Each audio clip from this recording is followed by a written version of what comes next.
বেলাল হাবশির মতো ব্যক্তি, যাকে তার মুনিব হাজার অত্যাচার করার পরেও উত্তপ্ত বালির মধ্যে যাকে রেখে দেওয়ার পরেও, পাথরের মধ্যে যাকে টানা হিসরা করার পরেও সেকেন্ডের জন্য রসুল করিমের জিকির, রসুল করিমের মোহাব্বত, রসুল করিমের দেওয়া কালিমা, আল্লাহর ওয়াহদানিয়তকে ছাড়ে নাই। জিজ্ঞাসা করেছিল, বেলাল তোমার ভেতরে এই তাকত কোত্থেকে এসেছে? তোমার ভেতরে এই তাকত কোত্থেকে এসেছে? তোমাকে এত অত্যাচার করা হচ্ছে, এরপরেও তুমি রসুলের মোহাব্বত ছাড়ছো না, আল্লাহর নবীকে ছেড়ে দিচ্ছ না। উমাইয়া তোমার উপরে এত অত্যাচার করছে, এরপরও রসুল করিমের মোহাব্বত থেকে সরে আসছো না, তার পেছনে কারণ কি? তখন বেলাল হাবশি বলেছে, তোমরা তো আমার রসুলের চেহারা দেখো নাই, আমি তো সেই চেহারার মধ্যে কোরবান হয়ে গেছি, সেই রাসূলুল্লাহর চেহারার মধ্যে নিজেকে কোরবান করতে প্রস্তুত হয়ে গেছি। একবার কেন, আমি বেলালকে 1000 বার মারতে পারে, এরপরও আমি বেলাল রাসূলুল্লাহর কদম ছাড়বো না। জুড়ে বলেন সুবহানাল্লাহ। শুধু তাই না বাবা, আমার রসুলের সেই চেহারা, যেই চেহারা দেখে অনেকজনে আসছিল মারার জন্য, রসুলের চেহারা দেখে রসুলের হাতে হাত দিয়ে কলমা পড়ে নিয়েছেন, রসুলের গোলাম হয়ে গেছেন। এমনও নজির আমার রসুলের দরবারে ঘটেছিল, এমনও নজির আমার রসুলের দরবারে দেখা গিয়েছিল। শুধু তাই না, আমার নবীর এমন একজন সাহাবী ছিলেন,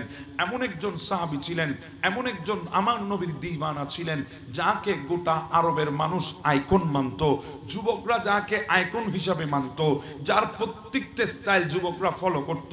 এখন তো আমাদের মধ্যে অনেক যুবক ভাইয়েরা আছে, তারাও স্টাইল ফলো করে, কিন্তু নেইমারের স্টাইল তারা স্টাইল ফলো করে, সেটা হচ্ছে এমবাপ্পের স্টাইল, তারা স্টাইল ফলো করে, সেটা হচ্ছে মেসির স্টাইল। কিন্তু পৃথিবীর বুকে আমার নবীর এমন কিছু আশিক ছিল, তারা রাসূল করিম সাল্লাল্লাহু আলাইহি ওয়াসাল্লামের স্টাইলকে ফলো করত, আমার নবীর স্টাইলকে অনুসরণ করত। কিন্তু আমার নবীর যুগে কুরাইশের জমানায় এমন কিছু বান্দা ছিল যাদেরকে আরবের যুবকরা ফলো করত। তন্মধ্যে আমার রসুলের একজন যুবক সাহাবী ছিলেন, যিনি নিজেকে রসুল করিমের প্রেমে সোপর্দ করে দিয়েছিলেন, রসুলের প্রেমে নিজেকে উজাড় করে দিয়েছিলেন, যাকে দেখে আরবের যুবকরা এত বেশি আকৃষ্ট হতো, যেই মানুষটা দ্বিতীয়বার কোনো ধরনের জামা শরীরের মধ্যে লাগায় নাই, দ্বিতীয়বার জামা গায়ের মধ্যে পড়ে নাই, দ্বিতীয়বার কোনো খাবার তিনি ভক্ষণ করে নাই। এমন একজন রসুলের আশিক ছিলেন, যার নাম ছিল হযরতে আম্মার বিন ইয়াসির রাদিয়াল্লাহু তাআলা। আমার নবীর এমন দিওয়ানা ছিলেন, পরওয়ানা ছিলেন, রসুলের জন্য এমন বেশি দিওয়ানা ছিলেন, ওনাকে যখন ওনার মুনিব এত বেশি কষ্ট দিয়েছিলেন, যে কষ্ট সহ্য করতে না পেরে ইনাকে শুলির মধ্যে পর্যন্ত চড়ানো হয়েছে, সহ্য তো করতে পারে নাই আম্মার বিন ইয়াসির, সহ্য করতে না পেরে ওনার শরীরের মধ্যে আগুন জ্বালিয়ে দেওয়া হয়েছে।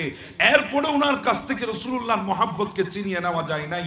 ওনাকে এত কষ্ট দেওয়ার পরেও যেদিন ওনাকে গাছের নিচে আগুনের শেকার উপরে সূর্যের তাপের মধ্যে বেঁধে রাখা হয়েছিল, আম্মার বিন ইয়াসির দাঁড়িয়ে আছেন, বসে আছেন সেই আগুনের উপরে।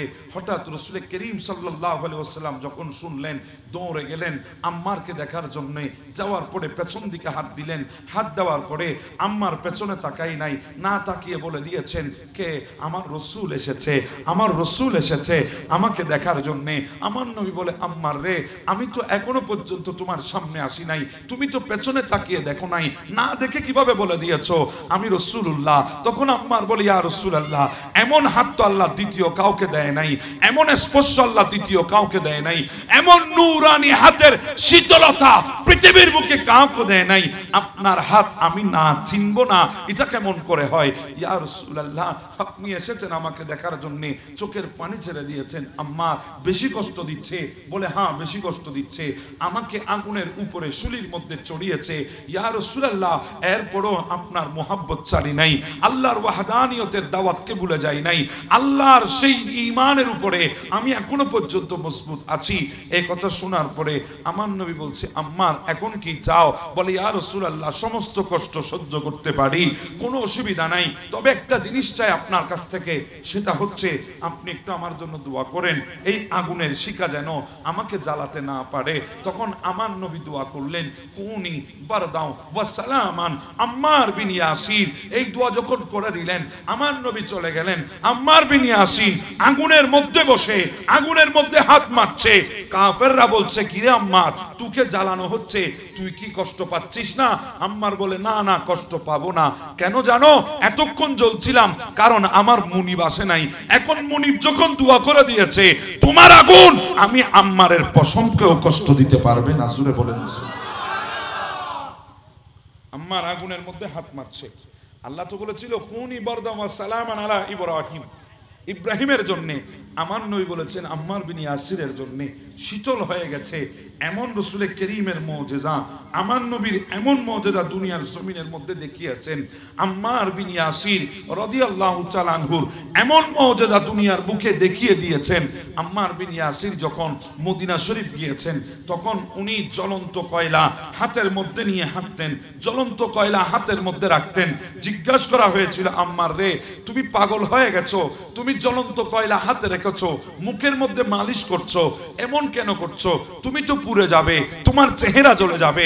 আম্মার বিন ইয়াসির বলছে দুনিয়ার মানুষরা আমি জ্বলবো না, আমি পুড়বো না। তোমাদের গরম লাগলে তোমরা ঠান্ডা পানির ধারে যাও, গরম রাখলে বরফের কিনারায় যাও, কিন্তু আমার জন্য আমার নবী হুকুম করেছে আগুনকে ঠান্ডা হয়ে যাওয়ার জন্য। এগুলো তো অনেক আগে হুকুম করেছে, কিন্তু রসুলের হুকুম এখনো আগুন মানতেছে। আমার যখন গরম লাগে আমি আগুনের কয়লা বের করে শরীরের আগালে বরফের চাইতে আরো বেশি ঠান্ডা লাগে। সুবহানাল্লাহ। পৃথিবীর বুকে আল্লাহ পাক রব্বুল আলামিন আমাদেরকে দুনিয়ার বুকে পাঠিয়েছেন। আমরা দুনিয়ার বুকে এসেছি, তার পেছনে আল্লাহ পাকের কিছু মাকাসদ আছে আমাদেরকে পাঠানোর পেছনে। আর আমরাও নির্দিষ্ট একটা ডিউটি নিয়ে আল্লাহর তরফ থেকে দুনিয়ার জমিনে এসেছি। আল্লাহ পাক রব্বুল আলামিন আহকামুল হাকিমিন, তিনি আমাদেরকে দুনিয়ার বুকে পাঠানোর পেছনে আল্লাহর একটা উদ্দেশ্য। সে উদ্দেশ্যটি হচ্ছে ওয়ামা খালাকাতুল জিন্না ওয়াল ইনসা ইল্লা লিয়াবুদুন। আল্লাহ আমাদেরকে দুনিয়ার জমিনে পাঠিয়েছেন একমাত্র আল্লাহ ইবাদত বন্দেগী রিয়াজত করার জন্য। এটা আমাদের ডিউটি এবং আমাদের উপরে এটা ফরজ, এটা আমাদের জন্য লাজিম। এটা আপনাকে আমাকে করতেই হবে, না করলে আমাদের গুনাহগার হওয়ার সম্ভাবনা আছে। তা আমরা মাঝে মাঝে আমাদের ডিউটি ভুলে যাব, আমাদের স্মরণে থাকবে না আমাদের ডিউটি কি, সেটা আমাদের স্মরণে আসবে না। এজন্য আল্লাহ পাক রব্বুল আলামিন দুনিয়ার বুকে এমন কিছু বান্দাকে আল্লাহ পাঠিয়েছেন যারা আমাদেরকে প্রত্যেকটা সময়ে আল্লাহর কথা স্মরণ করিয়ে দেবেন। ইনাদেরকে বলা হয় আউলিয়ায়ে কিরাম। কি বলা হয়? আউলিয়ায়ে কিরাম। কারণ আমার বিষয়েও আল্লাহর ওলির শান ও মান এবং পীর হওয়ার জন্য শর্ত কি? এই আউলিয়ায়ে কিরাম ইনাদেরকে আল্লাহ পাক দুনিয়ার বুকে পাঠানোর পেছনে মাকাসদ হচ্ছে ইনারা হামেশাই আমরা যখন দুনিয়ার মধ্যে মগ্ন হয়ে যাব, নিজেকে হারিয়ে ফেলবো, ঠিক ওই মুহূর্তে আল্লাহর ওলিরা আমাদেরকে আল্লাহর পথ এবং আল্লাহর কথা আমাদেরকে স্মরণ করিয়ে দেবেন। এজন্য আল্লাহ বলছেন ওয়াসবির নাফসাকা মাআল্লাযী ইয়াদউনা রাব্বাহুম। হে হাবিব, আপনি সবর ধারণ করুন। ওয়াসবির, আপনি ধৈর্য ধারণ করুন। নাফসাকা মাআল্লাযী ইয়াদউনা রাব্বাহুম, সদাই সর্বদা আপনি নিজেকে ওই সমস্ত বান্দাদের সাথে রাখুন যারা আল্লাহর জিকিরের মধ্যে মগ্ন। আর একটু জোরে বলি না সুবহানাল্লাহ। আল্লাহ রসুলকে বলছেন, হালাকে আমার রসুলের মতো আল্লাহর জিকির তারিফ করার মতো কোনো বান্দা পৃথিবীর জমিনে আর নাই। কিন্তু মূলত এটা রসুলকে বলছে না, আল্লাহ এটা আমাদেরকে বলেছেন। কারণটা কি? যখন নতুন নতুন মানুষ রসুলের করিমের চেহারায়ে আনোয়ার দেখে আল্লাহর নবী হাতে হাত রেখে কলমা শরীফ পড়ে ঈমান এনে মুমিন হচ্ছেন, আল্লাহ আমার নবীকে এমন একটা চেহারা দিয়ে দুনিয়ার বুকে পাঠিয়েছেন, হাজার মানুষ সেই চেহারা দেখে আল্লাহ এবং আল্লাহ রসুলের প্রেমে পড়ে কলমা পড়ে ঈমান এনেছেন। এমন একটা চেহারা, এমন একটা ঝালোয়া, এমন একটা নূরানি তাকাত আমার রসুলের চেহারার মধ্যে আল্লাহ দান করেছেন, যেটা দেখলে কাফেরের অন্তরের মধ্যেও আল্লাহ এবং আল্লাহ রসুলের প্রতি মহাব্বত সৃষ্টি হয়ে যেত। আমাদের শারীরিক গঠনের মধ্যে সীমাবদ্ধতা আছে, আমাদের ওজনের মধ্যেও কমতি আছে। যেখানে আল্লাহর জমিনে এমন এমন কিছু নবীর উম্মত ছিল, আল্লাহর বান্দা ছিল, যাদের হায়াত 5000 বছর পর্যন্ত ছিল। কয় হাজার বছর? এরকম আপনারা কয়েকটা দেখছেন কেন? তো একটু সুবহানাল্লাহ বলার দরকার আছে না নাই? একটু জোরে বলেন না সুবহানাল্লাহ। 5000 বছর শুনে সুবহানাল্লাহ বলতেছে না, মনে হচ্ছে প্রত্যেকদিন দেখতেছে। 5000 বছর হায়াত ছিল। আমাদের হায়াত তো এখন অতি সামান্য, কিছুই না। 40টা বছর পার করে দিয়েছেন, নিজেও জানেন না কোথায় কাটিয়েছেন। কিন্তু শুনেন, বছর 40 হয়েছে কি 20 হয়েছে, আপনার দায়িত্ব এখনো বাকি আছে না শেষ হয় নাই, এগুলা কিন্তু দেখা হবে না। যেদিন হায়াতের বাজেট শেষ হয়ে যাবে, যা আল সাকরাতুল মাউত বিল হক, মৃত্যু আপনার সামনে আমার সামনে চলে আসবে, এর চাইতে সত্য পৃথিবীর বুকে আর কিছুই নাই। আমরা এমনও দেখেছি ফজরের ওয়াক্তে আমাদের সাথে কথা বলেছে, জোহরের ওয়াক্তে আমাদের থেকে বিদায় নিয়ে চলে গেছে। এমনও দেখেছি ফজরের নামাজ একসাথে পড়েছি, আর জোহরের ওয়াক্ত আসার আগে দুনিয়া থেকে বিদায় হয়ে গেছে। এমন আছে না নেই? আজকে তো আমাদের থেকে এমন একজন মানুষ চলে গেছে, যে মানুষটা দুনিয়ার বুকে যখন বেঁচে ছিল, আমি বলবো কেউ ওনাকে চেনে নাই, কেউ ওনার সম্পর্কে জানতো না ভালো করে, দূর থেকে অনেক মন্তব্য করত। কিন্তু ওই মানুষটার আজকের শেষ বিদায়টা সমস্ত মানুষের জবাব তিনি দিয়ে চলে গেছেন। ফজরের ওয়াক্তে নামাজও পড়েছে, আবার 8টায় দুনিয়া থেকে বিদায়ও হয়ে গেছে। দুনিয়া থেকে যাচ্ছেন, আখেরি নামাজটা আপন পীর ও মুর্শিদের পেছনে আদায় করেছে।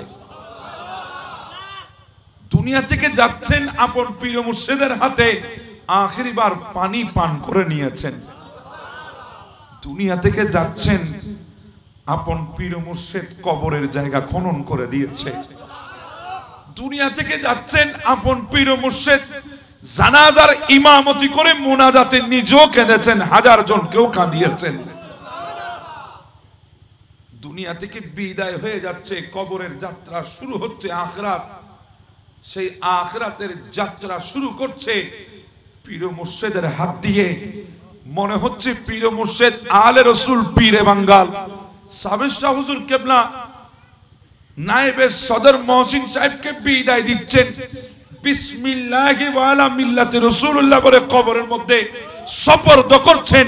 রাসূলের আওলাদ সফরদ করছে মুরিদকে, আর রাসূল আওলাদের হাত থেকে গোলামকে রিসিভ করতেছেন। একজন মানুষের জন্য এর চাইতে আর কি লাগে? এর চাইতে বড় আর কি লাগে? আমি নিজেই জানাজার নামাজ পড়ে আপনাদের দিকে রওনা দিয়েছি। হুজুর কেবলা মুনাজাতে নিজেও কেঁদেছেন, হাজার মানুষ হুজুর কেবলার সাথে চোখের পানি ছেড়ে দিয়েছেন। আলে রসুল দোয়া করতেছেন মুরিদের জন্য, মুর্শিদ দোয়া করছেন মুরিদের জন্য। সবচাইতে বড় কারামত, কালকে হুজুর কেবলা চলে যাবেন, আজকে মুরিদ দুনিয়া থেকে বিদায় হয়েছে, মুরিদের জন্য রয়ে গেছেন আরো 4 দিন, সফর বাড়িয়ে দিয়েছেন শুধু মুরিদের 4 দিনের ফাতিহাটাও দিয়ে যাওয়ার জন্য। একজন মানুষের জন্য আর কি লাগে? জন্য আমাদের মুরব্বীদের কথা আছে, শেষ ভালো যার সব ভালো তার। মানুষ তাকেই বলা হয় যে মানুষটা দুনিয়ায় যখন এসেছিল তখন সে কান্না করেছিল, চিল্লাই চিল্লাই চিৎকার করে করে কেঁদেছে। তার আত্মীয় স্বজন, পাড়া প্রতিবেশী সবার চেহারার মধ্যে খুশি ছিল, আনন্দ ছিল, মিষ্টি বিতরণের সয়লাভ ছিল। আর ওই মানুষটা যখন দুনিয়া থেকে চলে যাবে, মানুষটা হাসবে আর তার আত্মীয় স্বজন সবাই চোখের পানি ফেলে ফেলে তাকে বিদায় দেবেন। এটাই প্রকৃত মানুষ, প্রকৃত মুমিন। আল্লাহ নাইবে সদর মোহাম্মদ আলহাজ মহসিন সাহেবকে জান্নাতের আলা মাকাম দান করে দিক। শুধু একটা কথা বলি, বাহ মহসিন সাহেব বাহ, আপনার তকদির এত খুশ, আপনার তকদির এত বড়, আপনার তকদির এত আল্লাহর দরবার থেকে আপনি নিয়ে এসেছেন, এত বড় তকদির নিয়ে এসেছেন, আলে রসুলের হাত দিয়ে রসুলের করিমের কোলে চলে গেছে। এজন্য বলছিলাম আমাদের হায়াত সীমিত, চলে যেতে হবে দুনিয়া থেকে। সেজন্য প্রত্যেকটা সেকেন্ড আমাদের জন্য বড় মূল্যবান, প্রত্যেকটা ওয়াক্ত আমাদের জন্য মূল্যবান। এজন্য আমি যতক্ষণ কথা বলবো একটু মনোযোগ দিয়ে, আর নড়াচড়া করবেন না, আমার দিকে একটু আপনাদের মন থন সবগুলো আমার দিকে দেন। আমি কিছুক্ষণ কথা বলবো, টাইটলি বলার চেষ্টা করছি। আল্লাহ পাক আমাদেরকে বোঝার তৌফিক দান করে দিক। আমার রসুলের দরবারে নতুন নতুন মানুষ আসছিলেন নবীর চেহারা দেখে কলমা পড়ার জন্য। এটা তো ওই চেহারা, যে চেহারার কসম আল্লাহ কোরআনে খেয়েছেন, ওয়াদুআ। যে চেহারার কসম আল্লাহ খেয়েছেন, এমন এক চেহারার অধিকারী আল্লাহ আমার নবীকে বানিয়ে দুনিয়ার জমিনে পাঠিয়েছেন। এটাই তো সেই চেহারা, যেই চেহারা দেখে কুরাইশের হাজার জনে আমার নবীর প্রেমে দিওয়ানা হয়ে ইসলাম ধর্ম গ্রহণ করে নিয়েছেন। ইসলাম ধর্ম গ্রহণ করে নবীর দিওয়ানা হয়ে গেছেন, নবীর পরওয়ানা হয়ে গেছেন। এটা তো সেই চেহারা, যেই চেহারা দেখে অনেকজনই নিজেকে রসুলে করিমের দরবারে সোপর্দ করে দিয়েছেন, হাজারো অত্যাচার সহ্য করেছেন।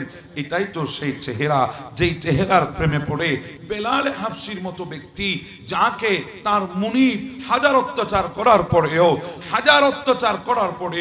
উত্তপ্ত বালির মধ্যে যাকে রেখে দেওয়ার পরেও, পাথরের মধ্যে যাকে টানা হিসরা করার পরেও সেকেন্ডের জন্য রসুলের করিমের জিকির, রসুলের করিমের মোহাব্বত, রসুলের করিমের দেওয়া কালিমা, আল্লাহর ওয়াহদানিয়তকে ছাড়ে নাই। জিজ্ঞাসা করেছিল, বেলাল তোমার ভেতরে এই তাকত কোত্থেকে এসেছে? তোমার ভেতরে এই তাকত কোত্থেকে এসেছে? তোমাকে এত অত্যাচার করা হচ্ছে, এরপরেও তুমি রসুলের মোহাব্বত ছাড়ছো না, আল্লাহর নবীকে ছেড়ে দিচ্ছ না। উমাইয়া তোমার উপরে এত অত্যাচার করছে, এরপরও রসুলের করিমের মোহাব্বত থেকে সরে আসছো না, তার পেছনে কারণ কি? তখন বেলাল হাবশি বলেছে, তোমরা তো আমার রসুলের চেহারা দেখো নাই, আমি তো সেই চেহারার মধ্যে কোরবান হয়ে গেছি, সেই রসুলুল্লাহর চেহারার মধ্যে নিজেকে কোরবান করতে প্রস্তুত হয়ে গেছি। একবার কেন, আমি বেলালকে 1000 বার মারতে পারে, এরপরও আমি বেলাল রসুলুল্লাহর কদম ছাড়বো না। জুড়ে বলেন সুবহানাল্লাহ।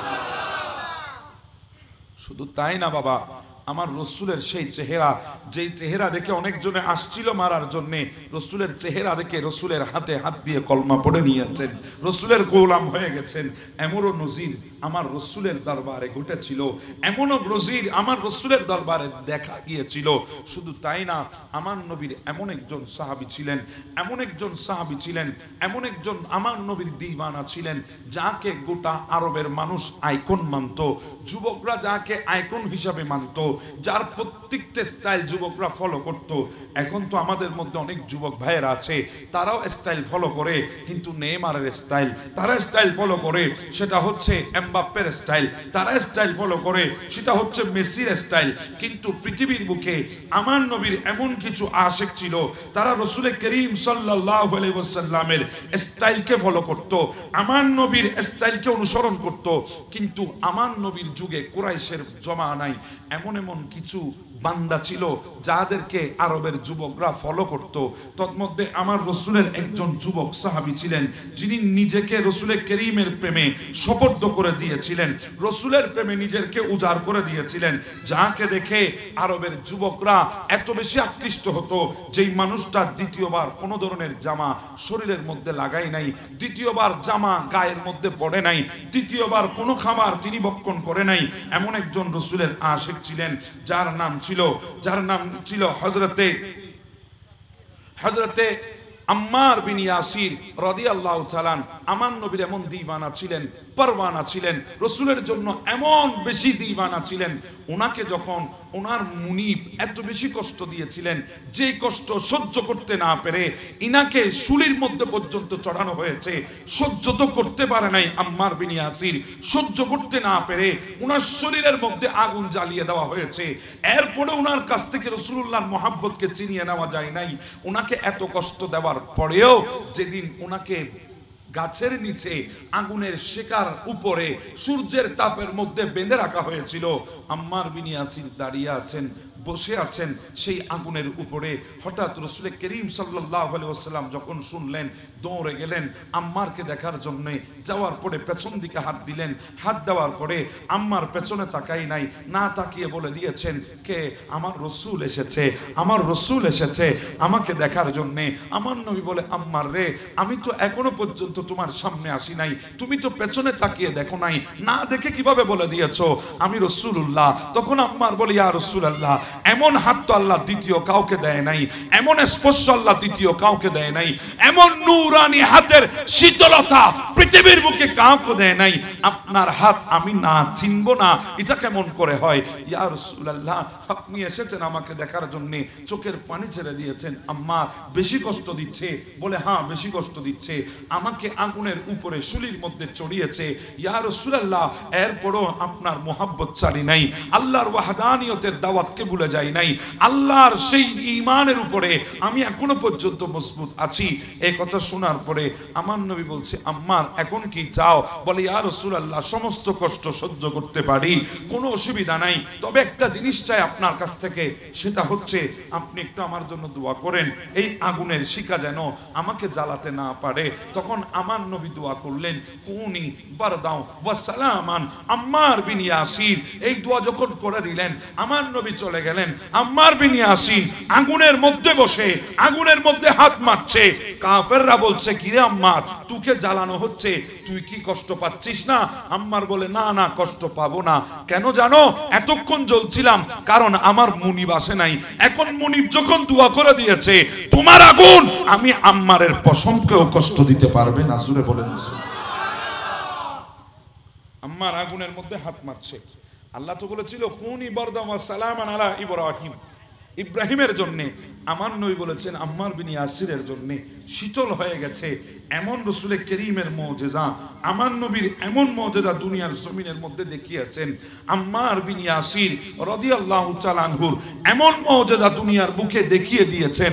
আম্মার বিন ইয়াসির যখন মদিনা শরীফ গিয়েছেন, তখন উনি জ্বলন্ত কয়লা হাতের মধ্যে নিয়ে হাঁটতেন, জ্বলন্ত কয়লা হাতের মধ্যে রাখতেন। জিজ্ঞাসা করা হয়েছিল, আম্মার রে, তুমি পাগল হয়ে গেছো? তুমি জ্বলন্ত কয়লা হাতে রেখেছো, মুখের মধ্যে মালিশ করছো, এমন কেন করছো? তুমি তো পুড়ে যাবে, তোমার চেহারা জ্বলে যাবে। আম্মার বিন ইয়াসির বলছে, দুনিয়ার মানুষরা, আমি জ্বলবো না, আমি পুড়বো না। তোমাদের গরম লাগলে তোমরা ঠান্ডা পানির ধারে যাও, গরম রাখলে বরফের কিনারায় যাও, কিন্তু আমার জন্যে আমার নবী হুকুম করেছে আগুনকে ঠান্ডা হয়ে যাওয়ার জন্য। এগুলো তো অনেক আগে হুকুম করেছে, কিন্তু রাসূলের হুকুম এখনো আগুন মানতেছে। আমার যখন গরম লাগে, আমি আগুনের কয়লা বের করে শরীরের আগালে বরফের চাইতে আরো বেশি ঠান্ডা লাগে। সুবহানাল্লাহ। তো রাসূল করিমের দরবারে আসছিলেন মানুষ, ঈমান আনছিলেন।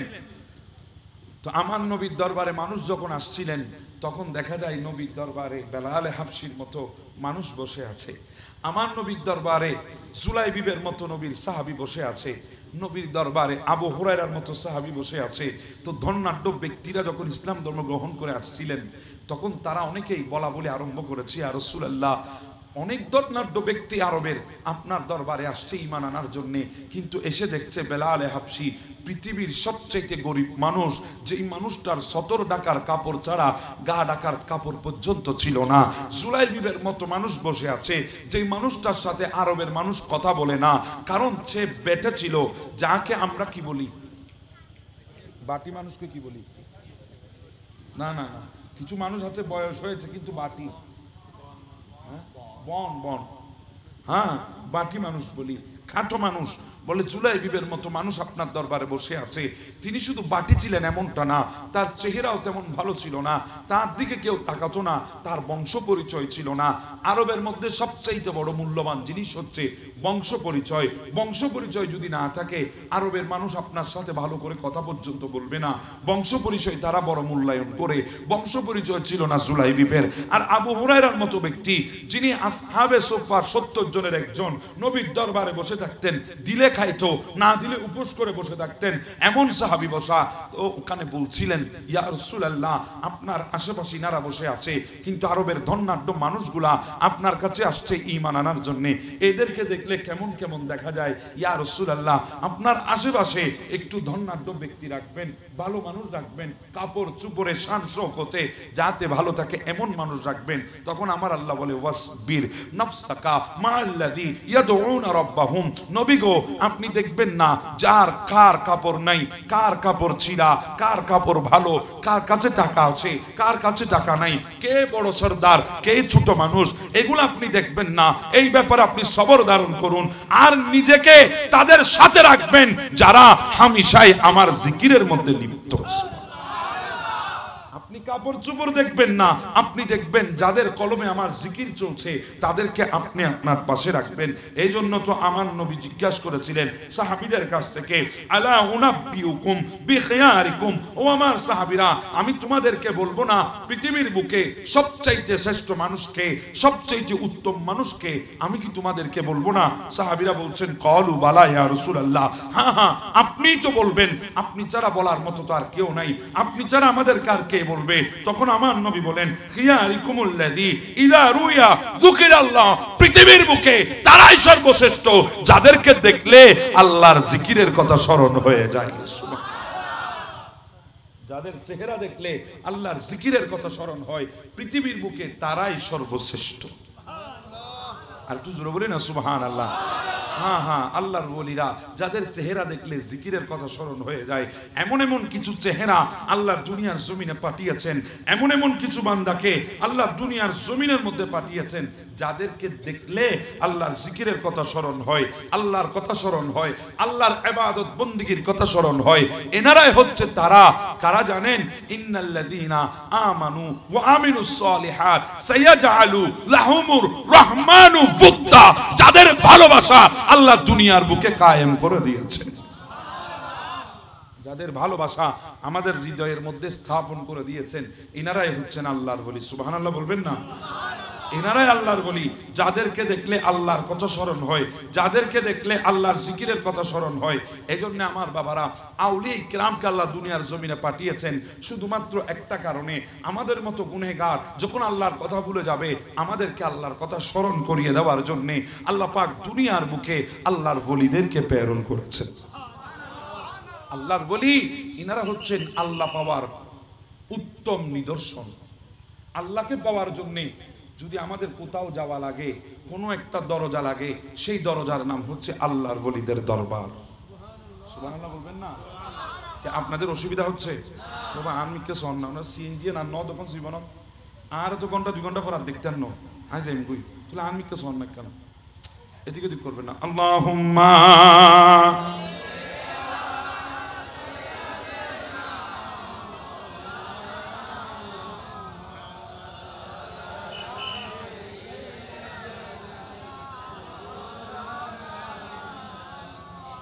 একটু আমার দিকে তাকান, বেশিক্ষণ বিরক্ত আপনাদেরকে করবো না ইনশাআল্লাহ। আল্লাহর এই ওলি আউলিয়া কিরামের মধ্যে কয়েকটা স্তর আছে আল্লাহর ওলিদের মধ্যে, কয়েকটি প্রকার আছে আল্লাহর ওলিদের মধ্যে। তন্মধ্যে একটা হচ্ছে আল্লাহর আউলিয়া কিরামের ভেলায়ত। এটা 3 স্তরে বিভক্ত। কয় স্তরে? 3 স্তরে বিভক্ত। এক নাম্বার হচ্ছে প্রকৃতিগত, আরেক নাম্বার হচ্ছে প্রদানকৃত, আরেক নাম্বার হচ্ছে অর্জনকৃত। কয়টা স্তর বললাম? প্রকৃতিগত অর্থাৎ জন্মগত, যারা মায়ের গর্ভ থেকে ওলি হয়ে দুনিয়ার জমিনে এসেছেন ওনারা হচ্ছেন প্রকৃতিগত আল্লাহর ওলি। সুবহানাল্লাহ। যেমন আমার পীরানে পীর দস্তগীর মাহবে সুবহানি কুতুবে রব্বানি গাউসে সামদানি হুজুর আব্দুল কাদের জিলানী, ইনি দুনিয়ার বুকে এসে আল্লাহর ওলি হয়েছেন এমনটি নয়, ইনি আল্লাহর ওলি হয়েই দুনিয়ায় এসেছেন। কথা বলেন ঠিক না? এমন আল্লাহর ওলি ছিলেন যার বাবা ছিল হযরতে আবু মুসা সালে জঙ্গি, আবু সালে মুসা জঙ্গি, যার বাবা ছিলেন, মা ছিলেন উম্মুল খাইল ফাতেমা। ইনাদের কুল জুড়ে গৌসে পাক দুনিয়ার জমিনে এসেছেন। বাবা যান যখন নিয়ে মক্তবে ভক্তি করিয়ে দিয়েছেন, কোরআনুল কারীমটা শেখার জন্য চলে গেলেন আবু সালে মুসা জঙ্গির হাত ধরে, আব্বা জানের হাত ধরে চলে গেলেন গৌসে পাক মক্তবে।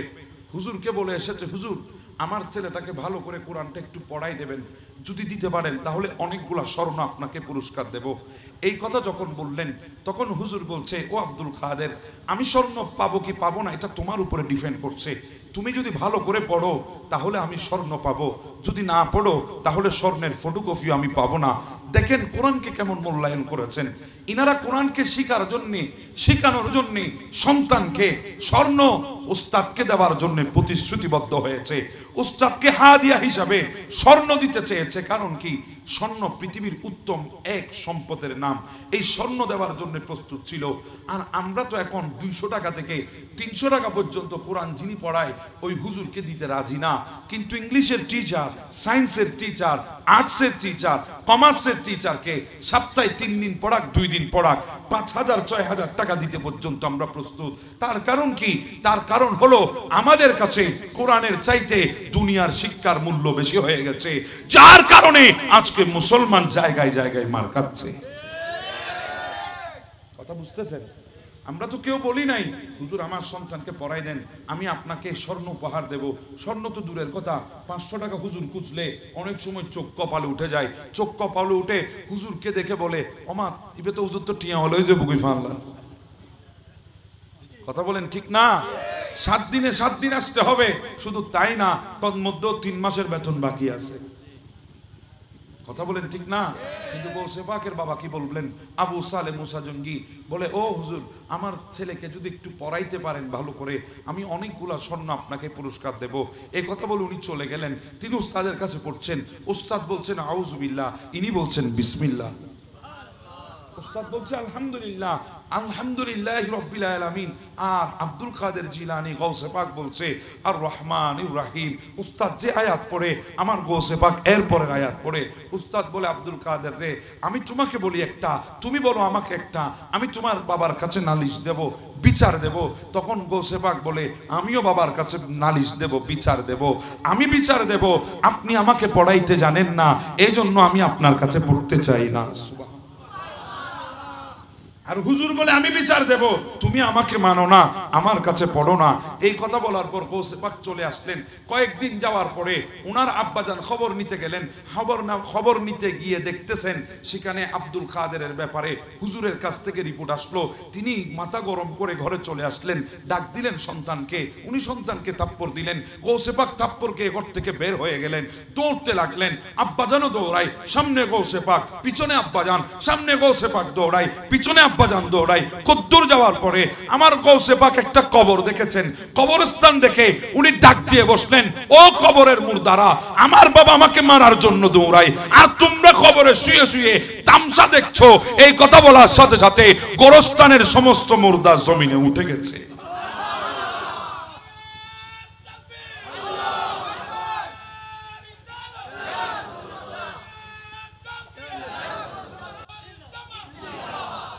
ডাক দিয়ে বলে, দাঁড়ান দাঁড়ান, আপনি আর সামনের দিকে যাবেন না আবু সালে মুসা জঙ্গি? কেন আমি যাব না? আমার সন্তানকে আপনি পিটাবো। বলে এখনো কি আপনি কিছু দেখছেন না? আপনি আপনার সন্তানকে চিনেন নাই, আপনার সন্তানকে আপনি জানেন নাই। উনি আমাদেরকে আহ্বান করেছে, কবরের ভেতর থেকে আমরা উঠে গেছি। আপনি যদি আরো অগ্রসর হন মারার জন্যে, যদি আরেকটা মারতে চান, তাহলে আল্লাহর জমিনের নিচে আর মুর্দা থাকবে কিনা সন্দেহ আছে। অতএব সামনের দিকে যাবেন না। তখন আবু সালেহ মুসা জঙ্গি বলে, আব্দুল কাদের, আমিও তো তোমাকে চিনি নাই, তুমি আমাকে একটু তোমার পরিচয় তুলে ধরো। তখন আব্দুল কাদের জিলানী আমার গৌসে পাক বলে, ও বাবা, আমি এমন একটা জায়গা ছিলাম আলেমে আরওয়ার মধ্যে, যেখানে আপনিও ছিলেন, আমিও ছিলাম। আমি আপনাকে দেখেছি, আপনাকে চিনতাম, আপনি আমার বাবা হবেন আমি জানতাম, কিন্তু আপনি হয়তো আমাকে চিনতেন না, আমি সম্পর্কে জানতেন না। ও বাবা, আমি ওই রূহের জগতে ছিলাম। একদিন শুনতে পেলাম আমার নবী মেরাজে আসতেছে, আমার নবী আল্লাহর দরবারে মেরাজে আসছেন, সিদরাতুল মুনতাহায় চলে এসেছে। জিবরিল তো ওখান থেকে আর ওপারে যেতে পারবে না। জিবরিল যখন অপারগতা সৃষ্টি করেছে, তখন আমি আল্লাহর কুদরতের এক সূরত নিয়ে আমি চলে গেলাম আমার রসুলের কদমে। রসুলের কদমে আমার গর্দান লাগাই দিলাম। গর্দান লাগাই দিয়ে আমার রসুলকে সিদরাতুল মুনতাহা থেকে দায়েম কা পর্যন্ত আমি আব্দুল কাদের পৌঁছায় দিয়েছি। আমি পৌঁছায় দিয়েছি। আমার রসুল আমার দিকে তাকিয়ে খুশি হয়ে বলে, আব্দুল কাদের, তুমি তো আমার আওলাদ হবে, তুমি দুনিয়ার জমিনে আমার অনেক পড়ে যাবে, তুমি দুনিয়ার বুকে যাবে, আমার উম্মতের গৌস হবে। যাও, আমি তোমাকে একটা পুরস্কার দিয়ে দিলাম। তুমি যখন তোমার গর্দানটা আমার কদমের নিচে লাগিয়েছো, আমি তোমার কদমটা সমস্ত ওলিদের গর্দানে করে দিলাম। এজন্য তো গৌসে পাক ওই বাগদাদের মিম্বরে বসে বলে দিয়েছেন, খাজা গরিবে নামাজ ওই পাহাড়ের ভেতর থেকে শুনে ফেলেছেন। গরিবে নামাজের মতো ব্যক্তি বলেছিলেন, কদমাহু আলা আইনি ওয়ারাসি, আপনার কদম নেওয়ার মতো যোগ্যতা গর্দানে আমার নাই, যদি আপনি দয়া করে দেন আমি চোখে রাখবো এবং মাথায় করে রাখবো। তো জিজ্ঞাসা করেছিলেন, বাবা হুজুরের কাছে পড়ো না কেন? আমি যেটা বলতে চেয়েছিলাম, হুজুরের কাছে পড়ো না কেন? বলে, আব্বা কিভাবে পড়বো? আমি তো একদিন আমার মায়ের গর্ভে যখন আসলাম, তখন আমি আমার মায়ের গর্ভের মধ্যে বসে দেখছি আমার মা ফজরের নামাজ পড়ে এক বসাতে 18 পারা কোরআনুল কারীম খতম আদায় করে। আমি চিন্তা করলাম গর্ভের ভেতরে অযথা বসে থাকবো কেন, মায়ের মুখের সাথে কানটা লাগাই দিলাম। মা এদিকে কোরআন পড়ে 18 পারা, মায়ের মুখে পড়ে পড়ে 9 মাসে 18 পারা মুখস্থ করে আমি দুনিয়ায় চলে এসেছি। তো বলছিলাম, ইনি গৌসে পাক যিনি মায়ের গর্ভ থেকে আল্লাহর ওলি হয়ে দুনিয়ায় এসেছেন। হ্যাঁ, এমন আরো অনেক আল্লাহর ওলি আছে, বিশেষ করে খাজায়ে আজমিরি, খাজায়ে হিন্দুল ওলি, খাজা গরিবে নামাজ, বন্দে নামাজ, আতায়ে রসুল, মাইনুল মিল্লাতে ওয়াদ্দিন, খাজা মঈনুদ্দিন চিশতি আজমিরি, ইনিও মায়ের গর্ভ থেকে দুনিয়ায় আল্লাহর ওলি হয়ে এসেছেন। এইভাবে মুজাদ্দিদ আল ফাসানি থেকে শুরু করে, এভাবে আমার আলা হযরত থেকে শুরু করে, আমার মুর্শিদ করিম সৈয়দি সনদি তৈয়ব সাকিব লাকাবা থেকে শুরু করে অসংখ্য আল্লাহর ওলি দুনিয়ার বুকে আছে, যারা মায়ের গর্ভ থেকে ওলি হয়ে দুনিয়ায় এসেছেন। আবার কিছু আল্লাহর ওলি আছে প্রদানকৃত, ঠিকই তো, প্রদানকৃত বেলায়েত, ইনাদেরকে প্রদান করা হয়েছে, কেউ না কেউ ইনাদেরকে দান করেছেন। এইটুকু যদি বলে আরেক দিকে তো যাইতে হয়, আপনাদের অসুবিধা হয়ে যাবে আপনাদের। একজন বান্দা ছিল, ওই বান্দাটা ইরাকের জমিনের মধ্যে, ওই বান্দাটা কোনো পীর এখনো পর্যন্ত ধরে নাই, কোনো পীরের ছায়া তোলে এখনো পর্যন্ত যায় নাই। তো একদিন তার বিবি এসে বলছে, ও আমার স্বামী, তুমি তো পীর ধরছো না, তুমি অনেক সন্দেহবাজ একজন মানুষ। কারণ ওই মানুষটা যখন কোনো পীরের কাছে যায়, তখন সে সেখানে কুটি নাটির দোষ ত্রুটি তালাশ করতে থাকে, তালাশ করতে গিয়ে দেখে দোষটা বাইরে গেছে, আর ওনার হাতে হাত দিয়ে মুরিদ হয় না। এভাবে অনেক দিন পেরিয়ে গেল। স্ত্রী একদিন রাগান্বিত হয়ে বলে, স্বামী তুমি যদি এভাবে চলতে যাও, তুমি জীবনে পীর ধরা হবে না, পীর না ধরে দুনিয়া থেকে চলে যাবে। আমি তোমাকে আজকে আলটিমেটাম দিয়ে দিচ্ছি, তুমি যদি আজকের ফজরের মধ্যেই তুমি যদি কোনো হক্কানি রব্বানি পীরের হাতে বায়াত না হও, তাহলে আমি তোমার ঘর ছেড়ে চলে যাব। স্বামী বড় পেরেশান হয়ে গেল, কারণ স্ত্রী যদি ঘরে না থাকে ওই ঘরের সৌন্দর্যতা আর নাই। তখন স্বামী পেরেশান হয়ে তাহাজ্জুদের মুসল্লায় বসে গেলেন।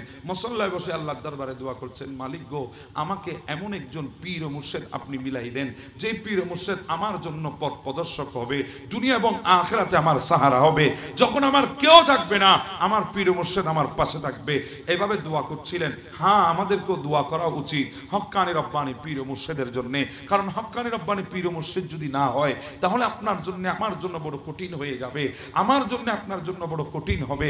আরে বাবা, আপনি আর আমি কি, যেখানে ইমাম ফখরুদ্দিন রাজির মতো ব্যক্তি, এত বড় একজন ইমাম, এত বড় একজন আলেম, এত বড় একজন বুজুর্গ ইমাম ফখরুদ্দিন রাজি, ইনিও একজন পীর মুর্শিদের হাতে বায়াত হয়েছিলেন। যার নাম ছিল নিজামউদ্দিন কোবরা আলাইহি রাহমা, ইনার হাতের মধ্যে বায়াত হয়েছিলেন ফখরুদ্দিন রাজি রাদিয়াল্লাহু তাআলা। ইনি যখন দুনিয়া থেকে চলে যাবেন, সাকারাতের বিছানায় যখন পড়ে গেলেন, ফালাউলা ইদা বালাগাতিল হুলকুম, জান যখন হুলকুমে চলে এসেছে, ওই সাকারাতের বিছানায় শুধু আজরাইল আসবে এমনটি নয়, শয়তানও আসবে আপনাকে আমাকে ধোঁকা দেওয়ার জন্য, ঈমান হরণ করার জন্য শয়তান আসবে, আজরাইল আসবে জান নেওয়ার জন্য। ওখানে যখন ফখরুদ্দিন রাজির সাকারাতের বিছানায় যখন শয়তান এসেছে, শয়তান এসে সেখানে ফখরুদ্দিন রাজিকে ডাক দিয়ে বলে, ও ফখরুদ্দিন রাজি, আমাকে বলো আল্লাহ কয়জন? এই কথা যখন বলেছে, ফখরুদ্দিন রাজি নিজে বড় একজন আলেম ছিলেন, তিনি সাকারাতের বিছানার মধ্যে আল্লাহ যে একজন তার পক্ষে 300টা দলিল দাঁড় করে দিয়েছে। 300 দলিল দাঁড় করিয়েছে। কোথায়? সাকারাতের বিছানায় 300 দলিল তুলে ধরেছেন আল্লাহ একজন এই বিষয়ের উপরে। তখন শয়তান এক একটা দলিল খণ্ডন করা শুরু করেছে। খণ্ডন করতে করতে করতে আরেকটা দলিল বাকি আছে। 299টা দলিল তিনি খণ্ডন করে ফেলেছে শয়তান। আরেকটা দলিল বাকি আছে, ওই দলিলটা যদি খণ্ডন করে ফেলে ফখরুদ্দিন রাজি আল্লাহ না হাসতক ঈমান ছাড়া দুনিয়া থেকে যেতে হবে, এমন এক সিচুয়েশন তৈরি হয়ে গেল। ওইদিকে ওনার পীর মুর্শিদ নিজামউদ্দিন কোবরা, ইনি ফজরের ওয়াক্তের উযু বানানোর জন্য পুকুরের ঘাটে নেমেছেন। তিনি দেখতেছেন ফখরুদ্দিন রাজি সাকারাতের বিছানার মধ্যে বড় মুশকিলের মধ্যে পড়ে গেছেন। অথচ ফখরুদ্দিন রাজির ঘর থেকে ওনার পীর মুর্শিদের ঘর ছিল 10 মাইল দূরে। 10 মাইল দূরে পীর মুর্শিদ পুকুরের ঘাটে নেমে দেখছেন ফখরুদ্দিন রাজির সাকারাতের বিছানার অবস্থা। তখন হাতের মধ্যে বদনা ছিল, উনি বদনাটা নিক্ষেপ করে বলেছিলেন, আই ফখরুদ্দিন, তুমি শয়তানকে বলে দাও বিনা দলিলে আল্লাহ একজন। বিনা দলিলে আল্লাহ, এই কথা বলে দাও। তখন ফখরুদ্দিন রাজি কথাটা শুনলেন, উনার পাশে একটা বদনা চুড়ে এসেছে, উনি তা দেখলেন। তখন বলে দিলেন, শয়তান, আমার দলিল আর খণ্ডন করতে হবে না, আমি বলে দিলাম বিনা দলিলে আল্লাহ একজন। এই কথা বলে দিয়েছেন। সাকারাতের বিছানায় ঈমান নিয়ে দুনিয়া থেকে বিদায় হয়ে গেছেন। যেখানে কেউ কাজে আসে না সেখানে পীর মুর্শিদ আসে, যেখানে কেউ আসবে না সেখানে আল্লাহর নবী আসবে। এটাই হচ্ছে সিস্টেম, এটাই হচ্ছে নিয়ম। যে মানবে সে মেনে নেবে অকপটে, আর যে মানবে না তাকে হাজারো দলিল দিয়ে আপনি মানাতে পারবেন না, কারণ নসিবেরও তো কিছু ব্যাপার আছে। কথা বলেন ঠিক না? ইনারা হচ্ছে এমন আল্লাহর বলি, পীর মুর্শিদ ছাড়া কোনো মানুষ চলা যাবে না। তো ইনি দোয়া করছেন, মালিক গো, আমি আজকে ঘর থেকে যখন বের হব, যাকে সামনে পাবো আল্লাহ তার হাতের মধ্যে হাত দিয়ে কলমা পড়ে আমি বায়াত হয়ে যাব। তিনি তাহাজ্জুদ শেষ করলেন, ঘরের দরজা খুললেন, দেখছেন একজন মানুষ, ওখানে 3 জন মানুষ রাতের বেলায় যাচ্ছে।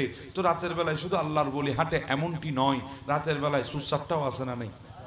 এখন তো বেশি, কথা বলেন ঠিক না? অনেক চুরচারটাও রাতের বেলায় হাঁটে রাস্তা দিয়ে। তখন ইনি দেখতেছেন 2-3 জন বান্দা, 2 জন সামনে, একজন পেছনে। ইনি তো আল্লাহর দরবারে ফরিয়াদ করেছেন, আল্লাহ দরজা খোলার সাথে সাথে যাকে দেখবো তার হাতে বায়াত নেব। ইনি ওই বান্দাকে দেখলেন, পেছনে যে একজন আছে ওনাকে, উনি দৌড়ে গিয়ে ওনার কদমে পড়ে গেলেন, হুজুর আমাকে বায়াত করান।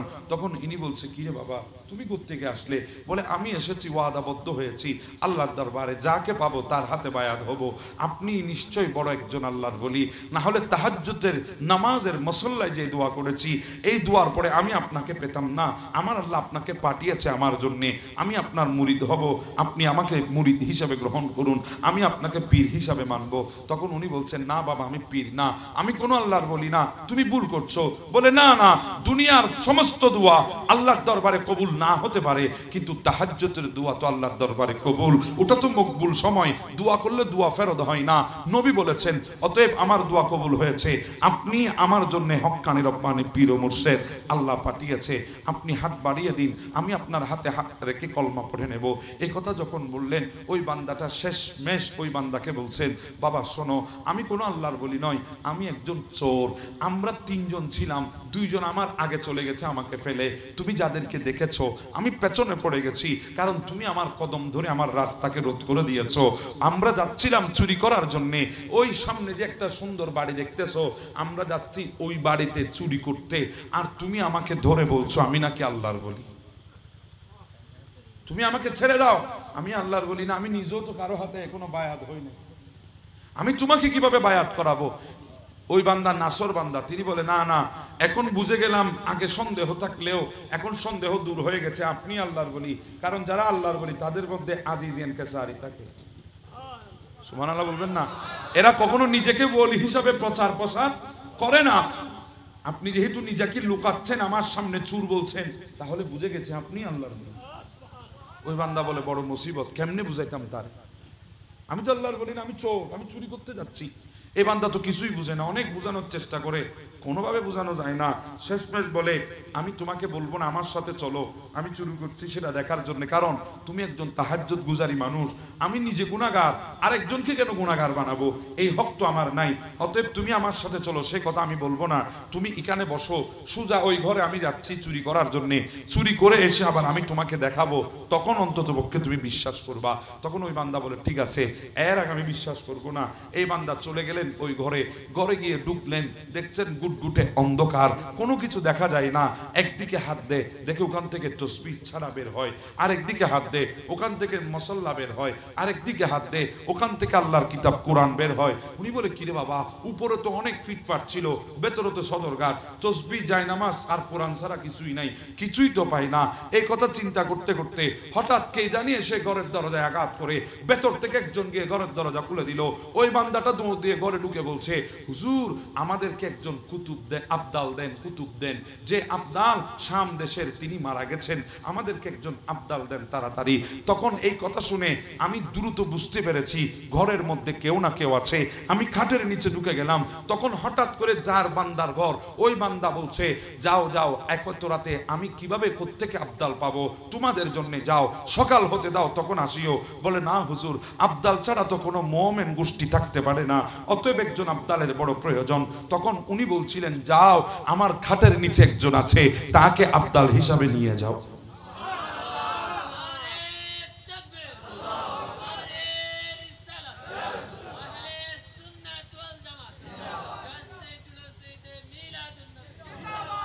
আমার খাটের নিচে একজন আছে, যাও তাকে আবদাল হিসাবে নিয়ে যাও।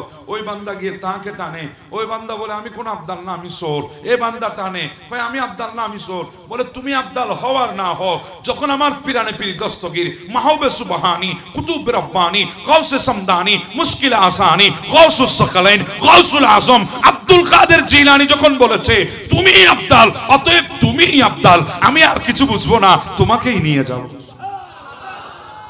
বান্দাকে টান দিয়ে বের করলেন, ওই বান্দা দৌড়ে গিয়ে গোসে বাগের কদম ধরে ফেললেন, হুজুর আমি এসেছিলাম চুরি করার জন্য, হুজুর আমি কোনো আবদাল না।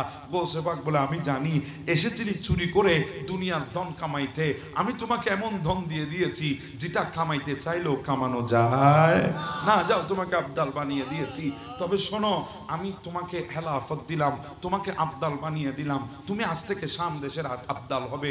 তবে এর আগে তোমার একজন বক্ত বসে আছে, তোমার হাতে মুরিদ হওয়ার জন্য একজন বান্দা ওই রাস্তার মধ্যে বসে আছে, আগে গিয়ে তাকে সর্বপ্রথম নিজের মুরিদ বানিয়ে নাও। এটাকে বলা হয় প্রদানকৃত বেলায়েত। কোন আল্লাহর বলি কাউকে প্রদান করলে এটাকে বলা হয় প্রদানকৃত বেলায়েত।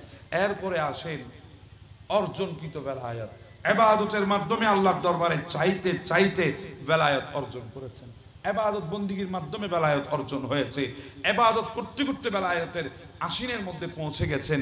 এরকম অনেক মানুষ পাবেন যে মানুষগুলাকে আমরা এখন চিনি না, বুঝি না, কিন্তু ওই মানুষগুলা যখন মারা যায় তখন বোঝা যায় ইনারা যে আল্লাহর ওলির খেদমত করতে করতে, রিয়াজত বন্দিগি করতে করতে বেলায়েতের মকামে পৌঁছে গেছেন। এমন একজন মানুষ তো আজকে আমাদের থেকে বিদায় নিয়েছেন। কথা কোন ঠিক না বেঠিক? অনেকে বলতেও পারে না ইনি যে ইবাদত করতে করতে আল্লাহর ওলি হয়ে গেছে। সুবহানাল্লাহ বলবেন না? জানেও না ইনি যে ইবাদত করতে করতে আল্লাহর ওলি হয়ে গেছেন। তো ইবাদতের মাধ্যমে যারা বেলায়েত অর্জন করে ইনাদেরকে বলা হয় অর্জনকৃত বেলায়েত। তাহলে কয় প্রকার কথা বললাম? 3 প্রকার। মনে থাকবে তো আপনাদের? 3 প্রকারের কথা বললাম। আল্লাহর ওলিরা ইনারা যাদেরকে আল্লাহ পাক এমন কিছু জিনিস দিয়ে পাঠিয়েছেন। এখন আসেন, আমাদের দেশে অনেক বান্দা আছে এই আল্লাহর ওলিগুলাকে মানতে চায় না, আছে না? নাই? আচ্ছা, তারা মানতে চায় না আল্লাহর ওলিদেরকে। কেন বাবা মানতে চাস না কেন? বলে আল্লাহর ওলিদের কথা কোরআনে নাই। আমি বলছিলাম কোরআনে আছে, শুধু তাই না, তুই নিজে দোয়া করিস আল্লাহর ওলির পথে হাঁটার জন্য। তুই নিজে আল্লাহর কাছে দোয়া করিস আল্লাহর ওলির পথে যেন আল্লাহ তোকে হাঁটায়, তোকে চালায়। তুই আল্লাহর দরবারে দোয়া করিস, এদিকে দোয়া করিস, এদিকে তুই জানিস না। কেমন বেকুব একবার চিন্তা করে দেখেন। যদি বলেন হুজুর কোথায় করে? নামাজের ভেতরে। নামাজের ভেতরে দোয়া করছে, আল্লাহ তুমি আমাকে তোমার ওলিদের পথে আমাকে প্রদর্শন করিয়েছো, তোমার ওলিদের পথ প্রদর্শন আমাকে করিও, তোমার ওলিদের পথে মতে আমাকে চালাইও। তুমি দোয়া করছো আর তুমি বলছো আল্লাহর ওলি বলতে কোনো শব্দ, আল্লাহর ওলির শান বলতে কোনো কিছু কোরআনে নাই। আমরা যখন প্রত্যেকদিন নামাজ পড়ি, নামাজের মধ্যে আমরা একটা তাকবীর বাঁধি, ওই তাকবীরকে বলা হয় তাকবীরে তাহরিমা। আছে না? তাকবীরে তাহরিমি বাঁধি না? বাঁধার পরে আমরা একটা সানা পড়ি, সানা পড়ি না? সানা পড়ার পরে আমরা সূরা ইখলাস পড়ি। কথা বলেন ঠিক না? ওই ঠিক বলে কি ফরন দোবা যারা বেগম পিয়স মিক্কি হয়ে গিয়ে ফাল্লার গরমে কি ফরন দে যে হন না কি ফরন ওনারা এটা ফাতিয়া পড়ে না, আর এটা পড়ে এটাও পড়ে না, ফললি তো ভালো। কি পড়ে তো বা সূরা ফাতিহা। এটা এমন এক মকবুল সূরা, হায় আল্লাহ হায় আল্লাহ, এটা আমরা বুঝি না। সূরা আরে কোরআন বাদ দেন বাবা, আপনি কোরআন কোত্থেকে বুঝবেন? আপনি ফাতিহা বুঝেন নাই। এটা এমন এক মকবুল সূরা, যে সূরা যেদিন নাজিল হয়েছে শয়তান সেদিন বুকে হাত মেরে মেরে আল্লাহর দরবারে কান্না করেছিল। শয়তান 4 বার কেঁদেছে। কয়বার? 4 বার। প্রথম কেঁদেছে আবা ওয়াস্তাকবারা ওয়া কানা মিনাল কাফিরিন। যেদিন আল্লাহ তাকে কাফের হিসাবে ঘোষণা দিয়েছে, 6 লক্ষ বছরের ইবাদত মুহূর্তে শেষ হয়েছে একমাত্র আল্লাহর পয়গম্বরের সাথে বিয়াদবির কারণে। কথা বলেন ঠিক না? তো তোমার 40 দিনের ইবাদত ঠিকবে নি? জি বলেন না? যদি বুঝেন ইশারায় বুঝবেন, না বুঝলে সারা দিনে বুঝবেন না। 6 লক্ষ বছরের ইবাদত আম্বিয়ার শানে 1 সেকেন্ডের জন্য বেয়াদবি হয়েছে। 6 লক্ষ বছরের ইবাদত আল্লাহ শেষ করেছে। কেমন ইবাদত? গোটা দুনিয়ার এমন কোন জমিন নাই যেখানে তার সিজদা লাগে নাই। এমন বান্দার ইবাদত, এমন মখলুকের ইবাদত আল্লাহ 1 সেকেন্ডের মধ্যে শেষ করে দিয়েছে। সেখানে আপনার 40 দিনের ইবাদত টিকবে। জি বলে আপনার 40 দিনের ইবাদত টিকবে? আমাদের অনেকে আজকে 40 দিনে চিল্লা দিতে যায় না, আছে না নাই? কিভাবে মনে করেন আপনি আপনার ইবাদত টিকবে? শয়তানের মতো এত বড় ইবাদতকারী আল্লাহর জমিনে খুব কম ছিল। 6 লক্ষ বছর ইবাদত করেছে। শুধু ইবাদত করেছে এমনটা নয়, মুআল্লিমুল মালায়েকা ছিল, ফেরেশতাদের ইমাম ছিল, ফেরেশতাদের শিক্ষক ছিল, মুআল্লিম ছিল, শিক্ষা দান করেছিল। ওখান থেকে আল্লাহ বলেছেন আবা ওয়াস্তাকবারা ওয়া কানা মিনাল কাফিরিন, কাফের হয়ে গেছে। শুধু আম্বিয়া কিরামের শানে বেয়াদবি করার কারণে সাথে সাথে কাফের। ওই দিন শয়তান বুকে হাত মেরে মেরে চিল্লাই চিল্লাই গিলাপ ধরে ধরে আল্লাহর দরবারে কান্না করেছিল একবার। দ্বিতীয়বার হচ্ছে যেদিন আল্লাহ তাকে জান্নাত থেকে বের করে দিয়েছে, ওই দিন সে কান্না করেছে গিলাপ ধরে ধরে। এই জন্য গিলাপ ধরে কান্না করা সম্পূর্ণ হারাম। আমাদের অনেক মহিলা আছে না, কেউ মারা গেলে গিলাপ ধরে ধরে কাঁদে, আছে না নাই? আর এই দিন কথা কেন মনত থাকে আল্লাহ জানে। এদিন সুখবুতুর, এদিন দুঃখবুতুর, এদিন হয়তো কেন মনত থাকে ও মা ও বাপ কই টান মারা দে ও বাজির বাপ আছে না নাই রে বাবা? এই গিলাপ ধরে কাঁদা সম্পূর্ণ হারাম। মা বোনকে বলে দেবেন নিষেধ, এরকম কাঁদা যাবে না। বুকে চাপড়ায় চাপড়ায় কান্না করা হারাম, জামা কাপড় ছিঁড়ে কান্না করা হারাম। কারণ কি? এগুলো শয়তান করেছে। আমরা মুমিন, আমরা শয়তানের বিপরীত।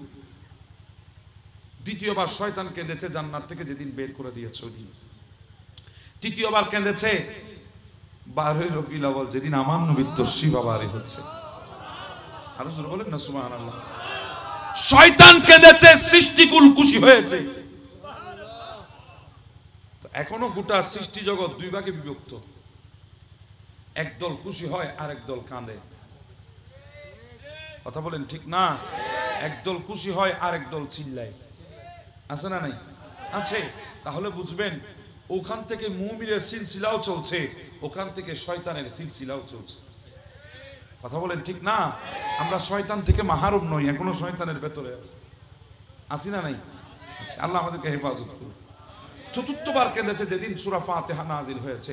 শয়তান কেঁদেছে, জিজ্ঞাসা করেছিল শয়তান গোটা কোরআন নাজিল হয়েছে তুমি কাঁদো নাই, সূরা ফাতিহার বেলায় কেন কাঁদলা?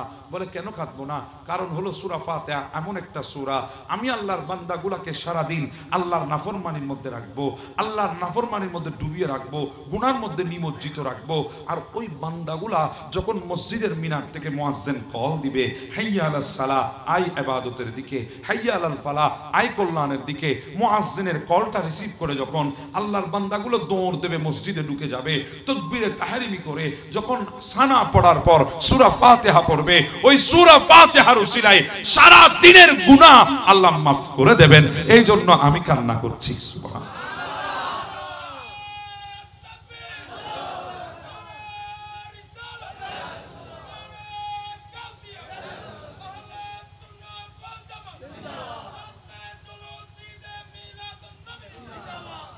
তাহলে সূরা ফাতিহা গুনাহ মাফ হয়। সূরা ফাতিহা কি হয়? গুনাহ মাফ হয়। এজন্য নামাজ পড়ার চেষ্টা করবেন। আল্লাহ আমাদেরকে 5 ওয়াক্ত নামাজ পড়ার তৌফিক দান করে দিন। সূরা ফাতিহা তো মকবুল এক সূরা, এটা পড়ার চেষ্টা করবেন। এটা সূরাতুশ শিফা। এটা যদি কেউ পড়ে, কোনো মানুষকে যদি ফুঁক দেয়, ওই মানুষের জন্য এর চাইতে বড় শিফা আর কিছুই নেই। সুবহানাল্লাহ বলবেন না? এগুলো তো আমরা জানি না, বুঝি না, এজন্য আমাদের নলেজ এগুলো আসে না। তো আমি যেটা বলছিলাম, শয়তান কয়বার কেঁদেছে? 4 বার। সূরা ফাতিহা নাজিল হয়েছে তখনও শয়তান কেঁদেছে। এমন মকবুল সূরা, আমরা নিয়ত করে সূরাটা পড়ছি আলহামদুলিল্লাহি রাব্বিল আলামিন আর রহমানির রহিম মালিক ইয়াউমিদ্দিন ইয়াকা না'বুদু ওয়া ইয়াকা নাস্তাঈন ইহদিনাস সিরাতাল মুস্তাকিম।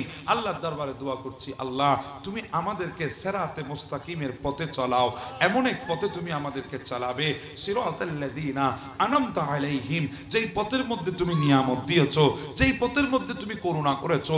এই আয়াতের তাফসীর আল্লাহ অন্য আয়াতের মধ্যে করছে। এগুলোকে বলা হয় তাফসীরুল কোরআন বিল কোরআন। তাফসীরুল কোরআন বিল কোরআন, এক আয়াতের তাফসীর আরেক আয়াতের মধ্যে হয়। আল্লাহ বলছেন সেই পথের মধ্যে চালাতে, যেই পথের জন্য আমরা দোয়া করছি, যেই পথে আল্লাহ নিয়ামত দিয়েছেন। তো আল্লাহ কোন পথে নিয়ামত দিয়েছেন? আনামাল্লাহু আলাইহিম মিনান নাবিয়িনা ওয়াস সিদ্দিকিনা ওয়াস শুহাদা ওয়াস সালিহিন। নবীদের পথের মধ্যে আল্লাহ নিয়ামত দিয়েছেন, সিদ্দিকের পথে নিয়ামত দিয়েছেন, শহীদদের পথে নিয়ামত দিয়েছেন। চতুর্থ নাম্বার আল্লাহর ওলিদের পথে মতে আল্লাহ নিয়ামত দিয়েছেন। তাহলে প্রত্যেকদিন দোয়া করছি আমরা 5 ওয়াক্ত নামাজে 48 বার আল্লাহর দরবারে ফরিয়াদ করছি। 48 রাকাত দৈনিক নামাজ আদায় করছি। 48 রাকাতে 48 বার ফরিয়াদ করছি ইহদিনাস সিরাতাল মুস্তাকিম। আল্লাহ আমাদেরকে সিরাতে মুস্তাকিমের উপরে রাখো। কোন সিরাতে মুস্তাকিম? সিরাতাল্লাযিনা আনআমতা আলাইহিম, যেই পথের উপর আপনি নিয়ামত দিয়েছো, সেই পথ, যেই পথ নবীর পথ, সেই পথ, যেই পথ সিদ্দিকের পথ, সেই পথ, যেই পথ শহীদের পথ, সেই পথ, যেই পথ আপনার ওলিদের পথ। একজন বান্দা আল্লাহর ওলির পথে হাঁটার জন্য দোয়া করছে আল্লাহর দরবারে, আবার সে যদি বলে আল্লাহর ওলির কথা কোরআনে নাই, তাহলে বুঝবেন এদের অন্তরে এক, বাহিরে আরেক। এদেরকে কি বলা হয়? জি বলেন না, কি বলা হয়? মুনাফিক। এদেরকে মুনাফিক বলা হয়।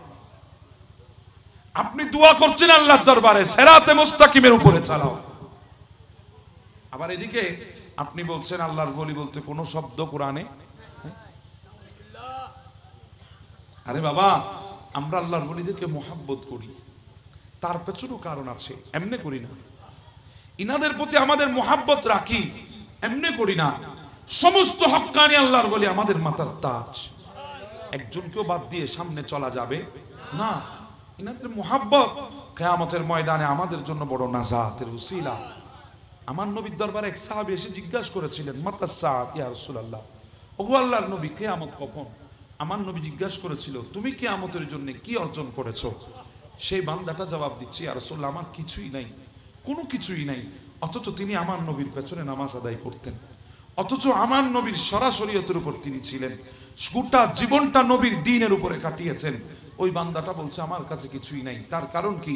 কারণ নামাজ পড়ছি, কবুল করেছে কিনা আমরা জানি না, রোজা রাখছি, কবুল হয়েছে কিনা আমরা জানি না, যাকাত দিচ্ছি, কবুল হয়েছে কিনা জানি না, আমরা হজ করছি, কবুল হয়েছে কিনা আমরা জানি না, সব করছি, কবুল হচ্ছে কি হচ্ছে না এগুলো সম্পর্কে আমাদের কোনো ধারণা নাই, আমরা জানি না। সেজন্য ওই আল্লাহর নবীর গোলাম, আল্লাহর নবীর উম্মত, আল্লাহর নবীর সাহাবী, তিনি বলছেন আমার কাছে কোনো কিছুই নাই, তবে একটা জিনিস আছে ইয়া রাসূলুল্লাহ, সেটা কি? তখন তিনি বললেন, নবী গো, আমার কাছে একটা জিনিস আছে, সেটা হচ্ছে দুনিয়ার বুকে আমার কলিজার ভেতরে, আমার কলিজার মধ্যে আহিব্বুল্লাহ ওয়া রাসূলুহু, আল্লাহ এবং আল্লাহর রাসূলের ভালোবাসা আছে, আল্লাহ এবং আল্লাহর রাসূলকে আমি বড় মুহাব্বত করি। তখন আমার নবী ডাক দিয়ে বলে, ও আমার সাহাবী, তুমি চিন্তা করো না, ইন্নাকা মা মান আহাব্বাতা, তুমি যাকে মুহাব্বত করো, তুমি যাকেই ভালোবাসো, কিয়ামতের ময়দানে তুমি তার সাথেই থাকবে। তার মানে কি? আমি নবীকে যখন ভালোবাসো, কিয়ামতের ময়দানে আমি নবীর সাথে থাকবে। আমার সাহাবীদেরকে যখন ভালোবাসো, কিয়ামতের ময়দানে আমার সাহাবীদের সাথে থাকবে। আমার আওলাদকে যখন ভালোবাসো, কিয়ামতের ময়দানে আমার আওলাদের সাথে থাকবে।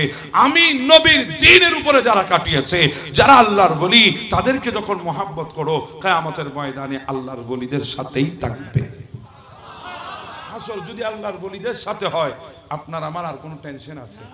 আপনার আমার আর কোনো চিন্তা আছে? না, কখনো থাকতেও পারে না, কখনো থাকতেও পারে না। কারণ আল্লাহর ওলির পথ মতে আমরা আছি, ইনাদেরকে মুহাব্বত আমরা করি, কিয়ামতের ময়দানে ইনাদের সাথে আমরা থাকবো। হ্যাঁ, ওই আল্লাহর ওলিদের কথা আমি বলছি। এমন এমন কিছু আল্লাহর ওলি আছে দুনিয়ার বুকে, যারা দুনিয়ার জমিনে অসুস্থ হয়ে গেলে তাদের ডিউটি পালন করার জন্য আল্লাহর নবী মদিনা থেকে চলে আসেন। আর একটু জোরে বলবেন না সুবহানাল্লাহ? এই ধরনের একজন আল্লাহর ওলির কথা আমি বলি আপনাদেরকে। আহমেদাবাদ আরবের মধ্যে একটা প্রদেশ আছে, ইউপিতে। আহমেদাবাদ একটা আন্তর্জাতিক ইন্টারন্যাশনাল এয়ারপোর্টও আছে, আমি নিজে দেখেছি, আপনাদেরকে বলছি। আহমেদাবাদ এয়ারপোর্ট থেকে যখন আপনি শহরের ভেতরে ঢুকবেন, কারণ বিমানবন্দরটা শহরের বাহিরে, আমাদের চট্টগ্রামের বিমানবন্দর যেরকম শহরের এক সাইডে না, ঢাকার বিমানবন্দর এটাও শহরের এক সাইডে, এক পাশে। আহমেদাবাদ বিমানবন্দর এটাও শহরের বাহিরে এক সাইডে। ওখান থেকে যখন গাড়ি নিয়ে শহরের ভেতরে ঢুকবেন, একজন আল্লাহর ওলি শুয়ে আছে, যার নাম হযরতে কুতুবে আলম। তার নাম কি? কুতুবে আলম রাদিয়াল্লাহু তাআলা। ইনি শুয়ে আছেন। ইনার মাজারে যখন যাবেন, মাজারের পাশে একটা মসজিদ আছে। ওই মসজিদের ছাদের সাথে ঝুলন্ত দুইটা চকি আছে। চকি চিনেন তো আপনারা? আমাদের দেশের চকিগুলার মাঝখানে গাছের তক্তা হয়, কিন্তু ইন্ডিয়ার মধ্যে গেলে আপনারা দেখবেন ওখানে ওদের চকির মাঝখানে তক্তা থাকে না, রশি থাকে। মোড়া যেভাবে রেক্সিন দিয়ে মোড়াকে বাঁধা হয়, অনেক দোলনা ছিল তখনকার, দোলনার চারিদিকে গাছ ছিল, মাঝখানটা রেক্সিন দিয়ে বাঁধা ছিল না? আপনারা দেখেছেন তো অনেকে এরকম কিছু। আবার পীড়াও ছিল, পীড়া। তো ইনাদের চকিগুলা, ইন্ডিয়াতে যে চকিগুলো আছে, এগুলো হচ্ছে রশির মাধ্যমে মাঝখানে রশি দিয়ে বাঁধা। ওই রকম দুইটা চকি আছে, লটকানো, ঝুলানো, একটা চকি উপরে আর একটা চকি নিচে। ওই চকি দুইটার নিচে একটা কার্পেট আছে। ওই কার্পেটে গিয়ে যদি কেউ দোয়া করে, আল্লাহ দোয়া কবুল করে। কারণ কি? এটার ভেতরে হিকমত কি? তার ভেতরে হিকমত হচ্ছে কুতুবে আলম রাদিয়াল্লাহু তাআলা, ইনি একজন আল্লাহর ওলি ছিলেন। শুধু এমনটা নয়, ইনি একজন বড় মাপের মুহাদ্দিস ছিলেন। ছাত্রদেরকে সামনে নিয়ে হাদিস পড়াতেন।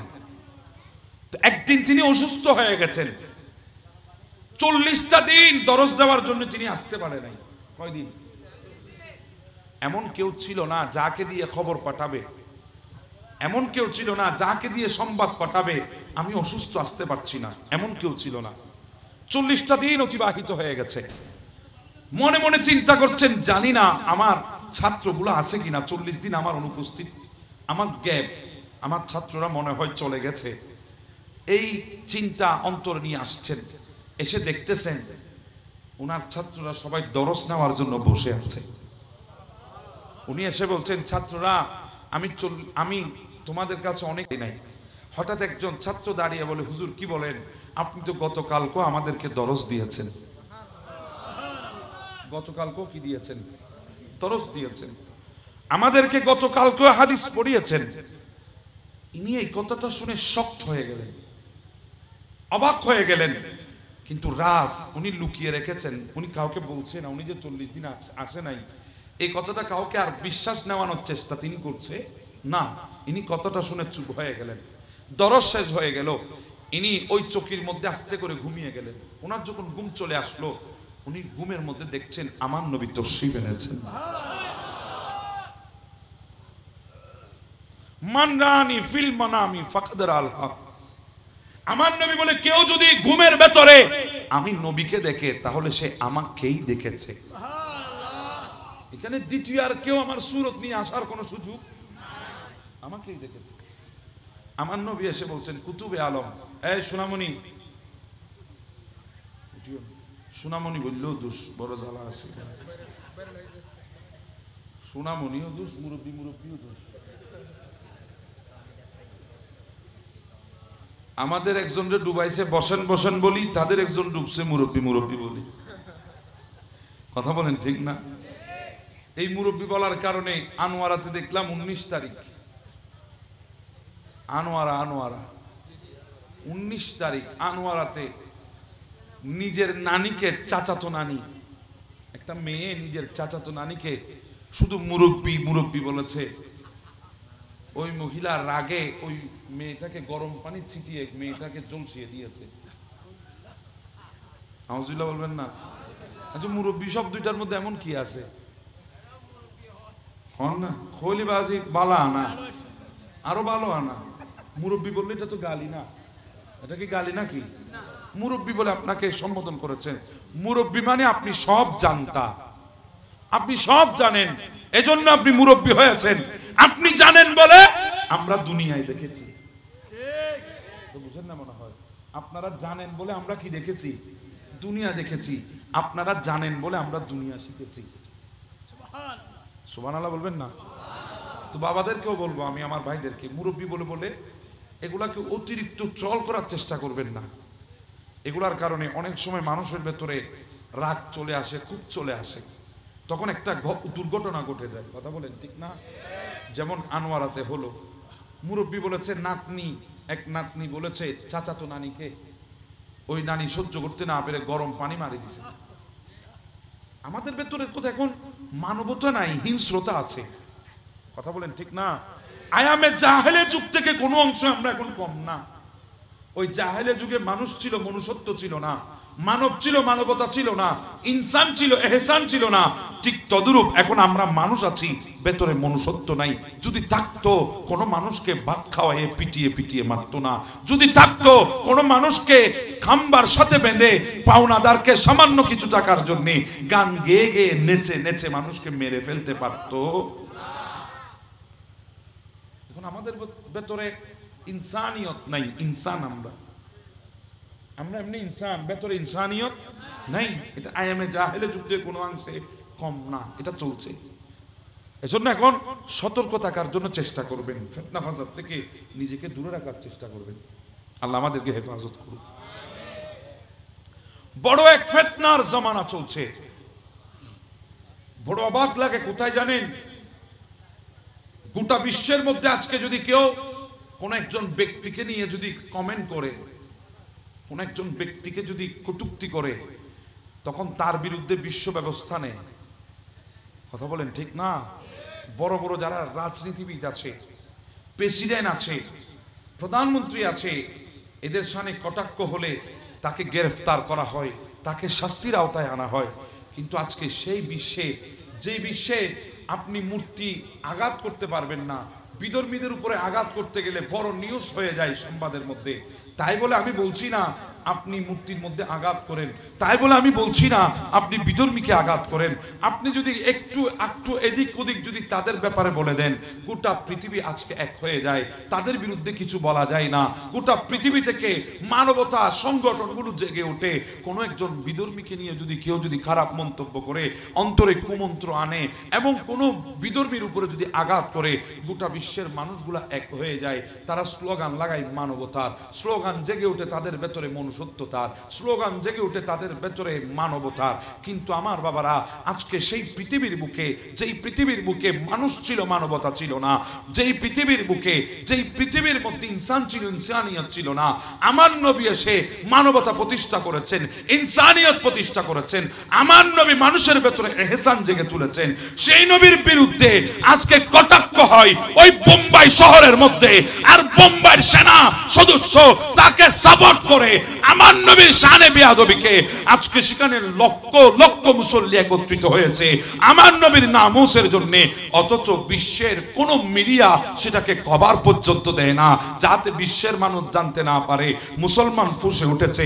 এই তথ্যটা গোপন করা হচ্ছে বিশ্বের মানুষের কাছ থেকে, কারণ তারা জানে মুসলমান যদি রাজপথে নামে তাদের পালানোর দরজাও থাকবে না।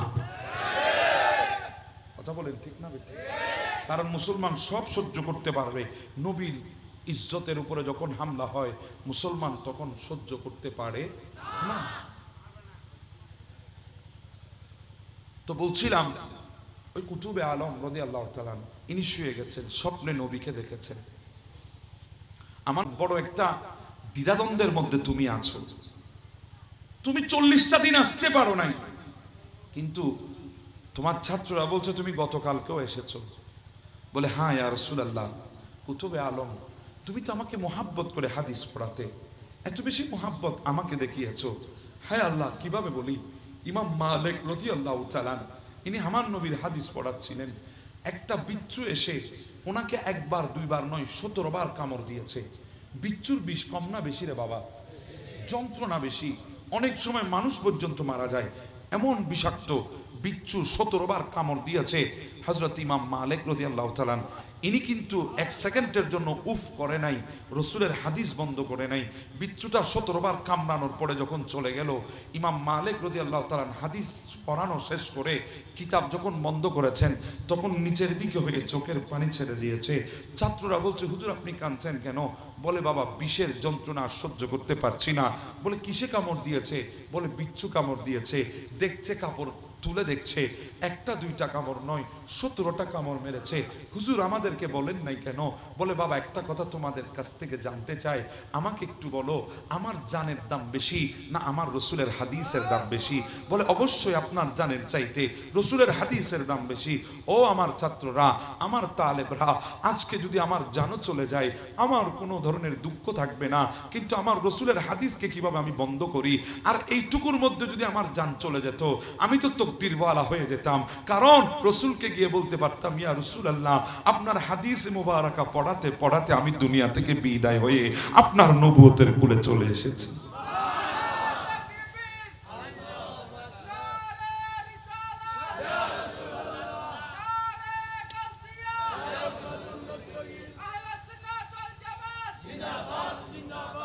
ও কুতুবে আলম জিন্দাবাদ, জিন্দাবাদ। ও কুতুবে আলম তুমি তো আমার মোহাব্বত নিয়ে তুমি হাদিস পড়িয়েছো, তো আমি দেখেছি তুমি অসুস্থ হয়েছো, কিন্তু তোমার দিলটা দর্শে হাদিসের দিকে, তোমার দিলটা আমি নবীর সে হাদিসে মুবারাকার দিকে। আমি নবী আর সহ্য করি নাই, আমি মদিনায় তৈবা থেকে এসে 40টা দিন তোমার সুরতে তোমার ছাত্রদেরকে হাদিসের দরদ দিয়েছি। তো বলছিলাম এমন আল্লাহর বলে দুনিয়ায় আছে না নাই? তো কুতুবে আলম লাফ দিয়ে উঠে গেলেন সে চৌকি থেকে, উঠে বলে আমার ভক্ত মুরিদরা এদিকে আসো, এই চৌকিতে আমি আর বসতে পারবো না। কেন হুজুর? এই চৌকিতে আমার রসুল বসেছেন, এটা তুলে রাখো। এটা তুলে রাখা হলো আরেকটা চকি আনো, উনি আরেকটা চকির মধ্যে বসে দরজ দিয়েছেন। তো আমার নবী যে চকির মধ্যে বসেছেন চকিটা উপরে, উনি যে চকিতে বসেছেন ওটার নিচে করে ছাদের সাথে লটকিয়ে রেখেছেন, ঝুলিয়ে রেখেছেন। ওই নিচে কার্পেট আছে, কার্পেটে বসে যদি কেউ দোয়া করে সেই দোয়া কবুল হয়ে যায়। আছে না নাই? এমন অনেক বান্দা তো দুনিয়ার বুকে আছে। কথা বলতে গেলে তো অনেক লম্বা হয়ে যাবে, রাতও গভীর হয়ে যাচ্ছে। ইন্ডিয়ার জমিন একটা দরবার আছে যার নাম কেচৌচা দরবার শরীফ, যেগুলো আমি চোখে দেখছি এগুলা বলছি। আল্লাহর ওলি শান, আপনি কোন দিকে অস্বীকার করবেন? অস্বীকার করার কোনো সুযোগ আছে? কেচৌচা দরবার শরীফ, ওই দরবারের যিনি মহান আল্লাহর ওলি, উনি হচ্ছেন আশরাফ জাহাঙ্গীর সেমনানি রাদিয়াল্লাহু তাআলা, যিনি আমার গৌসে পাকের নাতি। সুবহানাল্লাহ বলবেন না? ইনি সেমনান শহর, ইরানের একটা শহর ছিল সেমনান, ওই সেমনান শহরের বাদশাহ ছিলেন। এই বাদশাহীকে তালাক দিয়ে, বাদশাহীকে ত্যাগ করে ইনি আমার নবীর দরবারের ফকির হয়ে ইসলাম প্রচার করতে করতে ভারতে চলে এসেছেন। তো ইনার একজন বড় আশেক ছিলেন, উনি আল্লাহর ওলি জিন্দা পীর ফতুল্লাহ রাদিয়াল্লাহু তাআলা। ওনার নাম ছিল জিন্দা পীর ফতুল্লাহ রাদিয়াল্লাহু তাআলা। ইনি উনার বড় ভক্ত ছিলেন, আশেক ছিলেন, ইনিও আল্লাহর ওলি ছিলেন। তো ইন্ডিয়াতে আপনারা জানেন মুসলমানের চাইতে বিধর্মীদের সংখ্যা কম না বেশি? বেশি। তো ওখানে মুসলমানের ঘরে অনেক সময় অনেক বিধর্মীরাও কি করে, কাজ কাম। তো জিন্দা পীর ফতুল্লাহ, ইনার ঘরে একজন খাদেমা ছিল, কাজের মেয়ে ছিল, বুয়া ছিল। ওই মেয়েটা বিধর্মী ছিল, হিন্দু ছিল। তো জিন্দা পীর ফতুল্লাহ রাদিয়াল্লাহু তাআলা ইনি মঙ্গলবারে দুনিয়া থেকে বিদায় হয়েছেন। কি বারে? মঙ্গলবারে ইনি মারা গেছেন, ইন্তেকাল করেছেন। ইনার নাকে মুখে চাদর দিয়ে ওনাকে ঢেকে রেখে চতুর্পাশে ওনার ভক্ত মুরিদ আশেকরা তালিল পড়ছে, কোরআন তেলাওয়াত করছে, দেখার জন্য এসেছে। ওই হাদেমা যে মহিলা ছিল বিধর্মী, সে দরজার কিনারায় দাঁড়িয়ে আছে। দাঁড়িয়ে দাঁড়িয়ে বলছে, মিয়া মঙ্গল মে কেসা মারা হে। অর্থাৎ ওই বিধর্মীর বিশ্বাস হচ্ছে যারা আল্লাহর ওলি হবে, আল্লাহর মকবুল হবে, এরা মঙ্গলবারে মরতে পারে না, এরা শুক্রবারে মারা যাবে। সুবহানাল্লাহ বলবেন না? এরা কি বারে মারা যাবে? জুমাবারে মারা যাবে। একজন বিধর্মীও জুমার দিনের ফজিলত জানে, আমরা মুসলমান জানি না। আমরা নামাজ না পড়ে মিষ্টির কার্টন নিয়ে বিয়ের বাড়ি যাই। জি বলেন না বাবা, ঠিক না বেঠিক? আমরা মিষ্টির কার্টন নিয়ে শ্বশুর বাড়ি চলে যাই, মিষ্টি নিয়ে আত্মীয় স্বজনের বাড়ি চলে যায়, বিয়ে খেতে চলে যায়। জুমার কোনো খবর আমাদের? হুজুর একটু তাড়াতাড়ি করেন, আমার একটা বিয়ে আছে। হুজুর ওয়াজ আজকে একটু সংক্ষিপ্ত করবেন, আমাদের সমাজের বিয়ে আছে। আমি কি মিথ্যা বলছি এগুলা? অনেক সময় হুজুর লম্বা করেছে, হুজুরের চাকরি পর্যন্ত খেয়ে ফেলেছে। এমন ফজিলত মসজিদের সভাপতি আছে না নাই? আছে বলিও করে তারা, তারা হুজুর আছে। বড় আফসোস, জুমাবারের ফজিলত জানলাম না, জুমার রাতের ফজিলত জানলাম না। আমরা বৃহস্পতিবার রাতকে আনন্দ উল্লাসের রাত হিসাবে নিয়েছি, অথচ বড় বড় 5টি রাত, একটি রাতে ইবাদত করলে 1000 মাসের চাইতে বেশি ইবাদতের সওয়াব আল্লাহ দান করবেন।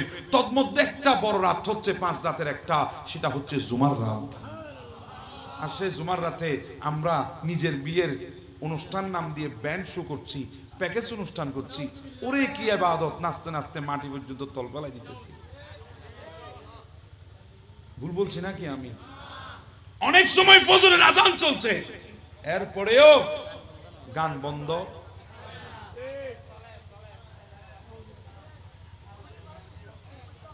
আল্লাহুম্মা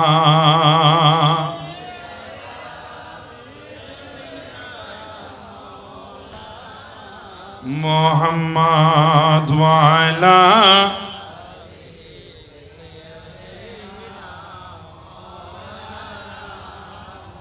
আপনারা এখানে যারা বসে আছেন, এখানে অনেকগুলো জায়গা আছে, আপনারা কষ্ট করে চলে আসেন। বারবার গাড়ি আসলে আপনাদের উঠতে বসতে কষ্ট, একটু কষ্ট করে এই লাইনটা উঠে যান। আপনারা একটু চাবেন, এদিকে এদিকে চেপে যান, এপাশে চলে আসেন। আল্লাহুম্মা সাল্লি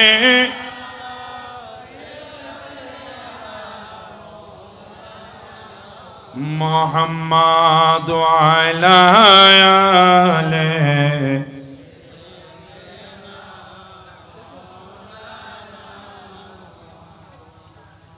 তো জিন্দা পীর ফতুল্লাহ রাদিয়াল্লাহু তাআলা উনি বলছিলেন, বিধর্মী মহিলাটা ওনার খাদেমা বলছেন, মিয়া মঙ্গল মে কেসা মারা হে, অর্থাৎ মঙ্গলবার কিভাবে মারা গেল? ইনি তো আল্লাহর বলি মানুষ, ইনি তো জুমার দিন মারা যাওয়ার কথা, ইন্তেকাল করার কথা। এই কথাটা দরজার চৌকাঠে দাঁড়িয়ে দাঁড়িয়ে ওই বিধর্মী বলছিলেন।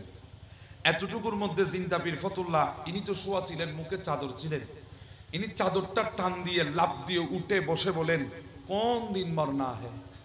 সুবহানাল্লাহ বলবেন না? ওই মহিলার দিকে তাকিয়ে বলছেন, কোন দিন মরনা হে, কোন দিন মরলে ভালো হবে? ওই মহিলা বলছেন, জুম্মে কাদিন, জুম্মে কাদিন, জুমার দিন। এই কথা বলার পরে জিন্দা পীর ফতুল্লাহ বলছেন, এ আমার মুরিদ ভক্তরা, যাও তোমরা চলে যাও, জুমার দিন আসিও। আরো জোরে বলেন না সুবহানাল্লাহ। যে বিশ্বাস করে না, করাইতে পারবো না রে বাবা। আমি উনার মাজার দেখে এসেছি, জিয়ারত করে এসেছি। জিন্দা পীর ফতুল্লাহ উনি জুমার দিন আসলো, তিনি আবার ইন্তেকাল হলেন। জুমার দিন আবার কি হয়েছেন? ইন্তেকাল হলেন। এখন উনি ওসিয়ত করেছিলেন ইন্তেকালের আগে। কি ওসিয়ত? বলে, আমি যখন দুনিয়া থেকে বিদায় হয়ে যাব, আমাকে তোমরা কোনো গোরস্থানে কবর দিবা না। কোথায় দিব? যে রাস্তা ধরে কেচো চাদর বা শরীফে মানুষ ঢুকবে, আমার মুনিব আফসাব জাহাঙ্গীর সেমনারির মাজারে যাবে, মাজারে যাওয়ার যে রাস্তাটা, ওই রাস্তার মাঝখানে আমাকে কবর দিবে। আমার হুজুরের যত ভক্তরা আসবে, তাদের কদম যেন আমার সিনা বরাবর রাখে। এই ওসিয়তের উপরে দুই দল হয়ে গেছে। একদল বলে, না না, মুমিনের ইজ্জত ইন্তেকালের পরে ওই আসমান পর্যন্ত, কবর থেকে আসমান পর্যন্ত। এজন্য কবরের উপরে কিছু বানানো যাবে না। ঘর বাড়ি তোলা যাবে, এখন তুলে ফেলতেছে, এগুলো আর দেখছে না। আছে না নাই? গোরস্থান ভাঙিয়ে 5 তলা বিল্ডিং বাঁধিবি দিই, আছে না নাই? পুরো আফসোস। এজন্য কোন মুর্দার কবরের উপরে হাঁটা যাবে না। আমাদের দেশে কিছু ভুল, কিছু চিন্তা আছে। কোন মুর্দা যদি মারা যায়, আমরা তাকে নাপাক মনে করি, নাউজুবিল্লাহ। কি মনে করি? এজন্য ওনাকে গোসল দিয়ে, অনেক মা বোন আছেন ওই বান্দাকে ঘরে ঢুকতে দেয় না বিনা গোসলে, বলে আপনি আগে গোসল করে আসেন, আপনি নাপাক। মুর্দাকে দেখে অনেক মানুষ কাপড় চোপড় বাহিরে খুলে ঘরে ঢুকে, কেন? আপনি মুর্দা দেখেছেন, আপনি নাপাক। নাউজুবিল্লাহ বলবেন না? পৃথিবীর বুকে একজন মুমিন পুত পবিত্র, ওই মুমিন জিন্দা অবস্থায় যত পবিত্র, ইন্তেকালের পরে তার চাইতে আরো বেশি পবিত্র হয়ে যায়। খবরদার এই কথা বলবেন না, গোসল দিয়েছে আপনি গোসল করে আসেন, নাপাক। হ্যাঁ, আপনি গোসল দিতে গিয়ে আপনার কাপড় চোপড় ভিজে গেছে, তা আপনি আরেকটু গোসল দিয়ে ফেললে ভালো হয়, এটা আরেকটা কথা। এটা আপনি ইচ্ছা হলে করবেন, ইচ্ছা হলে করবেন না, এটা লাজেম নয়। কোন মুর্দাকে দেখেছেন আপনি কোনোদিনও নাপাক হবেন না। ওই মুর্দার ইজ্জত এত বেশি। আমাদের দেশে ইজ্জতদার মানুষগুলাকে কাঁধের উপর পালকি করে নিয়ে যেতে হতো। পালকি শুধু বিয়ে শাদীতে ব্যবহার হতো এমনটা নয়। কোন সরদার, কোন মাতব্বর, কোন বিচারক, কোন সম্মানী মানুষকে তৎকালীন জমানায় যদি কোথায় নিয়ে যেতে হতো, মানুষ পালকি নিয়ে আসতো। আবার বলবেন না, হন শুধু বলো যেত না, বহুত সম্মানী মানুষেরও খাঁদুত গড়ি নিয়ে যেত। জি, কি হয়েছিল? জমিদার সম্মানী মানুষকে নিয়ে যেত। কথা বলেন ঠিক না? এজন্য মুর্দাকেও কাঁধের উপর রাখতে হয়, হাতে নিয়ে যেতে পারবেন না। কেন?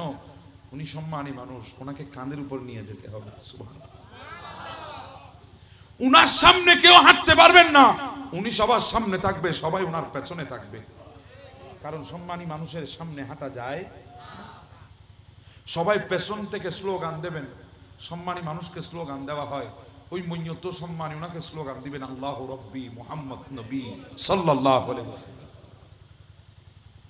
এমন পবিত্র মুর্দা, ইনার কবরের উপরে কদম রাখা যাবে না। খবরদার। আমরা এখন সেখানে ওই কবরস্থানে গরু চড়াইতে দিই, আন্নমাতৃ তারা মনত দিই নাই, আসমানত চাই আইসি বাংলা। ইনারা জমিনুত নাই নিও বা চলে না, না চলে জমিনুত।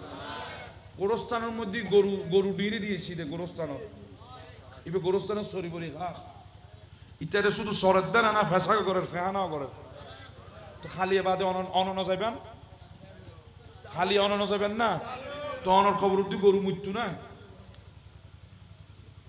এই কমন সেন্সটা পর্যন্ত আমাদের নাই এই চিন্তাটা পর্যন্ত আমাদের নাই আমাদের চিন্তার উপর মনে হয় আমেরিকা বিরাট এক বোমা মারি দিছে চিন্তার শক্তিটা আমাদের নাই বড় আফসোসের বিষয় আপনারা রাগ করতেছেন আমার কথাগুলো শুনে বলা দরকার আছে বলে দিলাম বাবা মানলে মানেন না মানলে মানেন আমি তো বলে আমি নিজেকে বাঁচাচ্ছি আপনি যদি নিজেকে বাঁচাতে চান আপনিও মেনে নেন কারণ কিয়ামতের ময়দানে কেউ কারো হবে না নিজের জবাব নিজেকে দিতে হবে দুই দল হয়ে গেছে কেউ বলছে না ওনার ওসিয়ত পালন করতে হবে মুর্দার ওসিয়ত পালন করা ফরজ ওয়াজিব এটা কি করতে হবে পালন করতে হবে আবশ্যক ওনার ওসিয়ত পালন করা ওয়াজিব এটা পালন করতে হবে আরেক দল বলছে না ইনি বলেছেন আর কি কিন্তু কোনো মইয়তের উপরে কেউ কোনো কদম রাখতে পারবে কোনো কবরের উপরে কদম রাখা যাবে না তো অতএব মাঝখানে একজন দাঁড়ালেন উনি একজন আল্লাহর ওলি ছিলেন উনি দাঁড়িয়ে বলছে একটা কাজ করো তোমরা একদল বলছো গোরস্থানে দাফন করতে হবে আর একদল বলছো ওসিয়ত মোতাবেক ওনাকে রাস্তার মাঝখানে দাফন করতে হবে তো তোমরা একটা কাজ করো একটা কবর ওই গোরস্থানের ভেতরে পুরো আর একটা কবর রাস্তার মাঝখানে রাস্তার এক পাশে পুরো এবার উনাকে কবরের কাছে নিয়ে যাও উনি যেটাতে নামতে চায় সেটাতে কবর দিয়ে দাও কবর পছন্দ করিবার দায়িত্ব হারে দেশ কবর পছন্দ করিবার দায়িত্ব দিতে মইয়তরে ইবেতে যাড়ে ইচ্ছাড়ে খবরে বুদিবে আহা ওনাকে নিয়ে গেলেন ওই গোরস্থানের ভেতরে রাখলেন কবরের পাড়ে কোনো নড়াচড়া নাই একদল বলছে ওবা মইয়ত মানুষ এবে কি লড়িব না এবে কি আড়ে আড়ি কবর নামিব না এটা কোন ধরনের কথা আর এদিক ওদিক নেওয়ার দরকার নাই এখানে দাফন করে দেন তখন ওই আল্লাহর বলি বলছেন যিনি সুরাহা করে দিয়েছেন উনি বলছেন না ওই কবরের পাড়েও নিয়ে যাও যদি ওখানেও যদি লড়াচড়া না থাকে তাহলে এখানে এনে দাফন করিও নিয়ে গেলেন ওখানে সবাই কথার মধ্যে লেগে গেছে সবার দৃষ্টি থেকে উনার লাশ কিছুক্ষণের জন্য সরে গেছে হঠাৎ দৃষ্টি দিয়ে দেখছে উনি খাট থেকে নেমে কবরে শুয়ে গেছে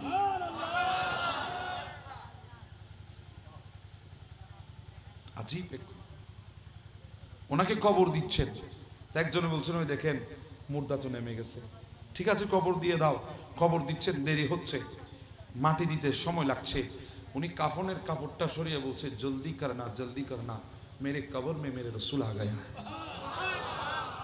একটু তাড়াতাড়ি করো আমার কবরে আমার রসুল চলে এসেছে তখন উপরের যে আল্লাহর বলির কথা আমি বলছিলাম উনি বলছিলেন চুপ রহো তুমি মরনে কা সুলুক বি নেই জানতে ওবা তুই চুপ করে থাকো তুই মল্লি মানুষ ক্যাং গরম পরে ইনো তো তুই না জানো মানুষ মল্লি তো চুপ করি তম পরে মানুষ মারা গেলে চুপ করে থাকতে হয় ময়তকে নড়াচড়া করতে হয় না এটাও তুমি জানো না তুমি এত কথা বলছো কেন এখন অনেকে বলবেন হুজুর এগুলো আমাদেরকে কাল্পনিক কাহিনী শোনাচ্ছেন হ্যাঁ বাবা আমি কাল্পনিক কাহিনী বলছি কিন্তু আবু নাঈম ইসফাহানী দালাইলুন নবুয়ার মধ্যে ইনি তো আর কাল্পনিক কাহিনী বলে নাই ইনি বলছেন আমার একজন নবী সাহাবী দুনিয়া থেকে বিদায় হয়ে গেলেন ইনার ভাই গিয়েছেন কাপড়ের কাপড় আনার জন্য আনতে দেরি হচ্ছে তখন ইনি মুখ থেকে চাদরটা সরিয়ে বলছিলেন এ আমার আত্মীয় স্বজন তাড়াতাড়ি আমাকে কাপড়ের কাপড় দাও আমার নবী আমার জানাজা পড়ার জন্য ময়দানে চলে এসেছে সুবহানাল্লাহ আবু নাঈম ইসফাহানী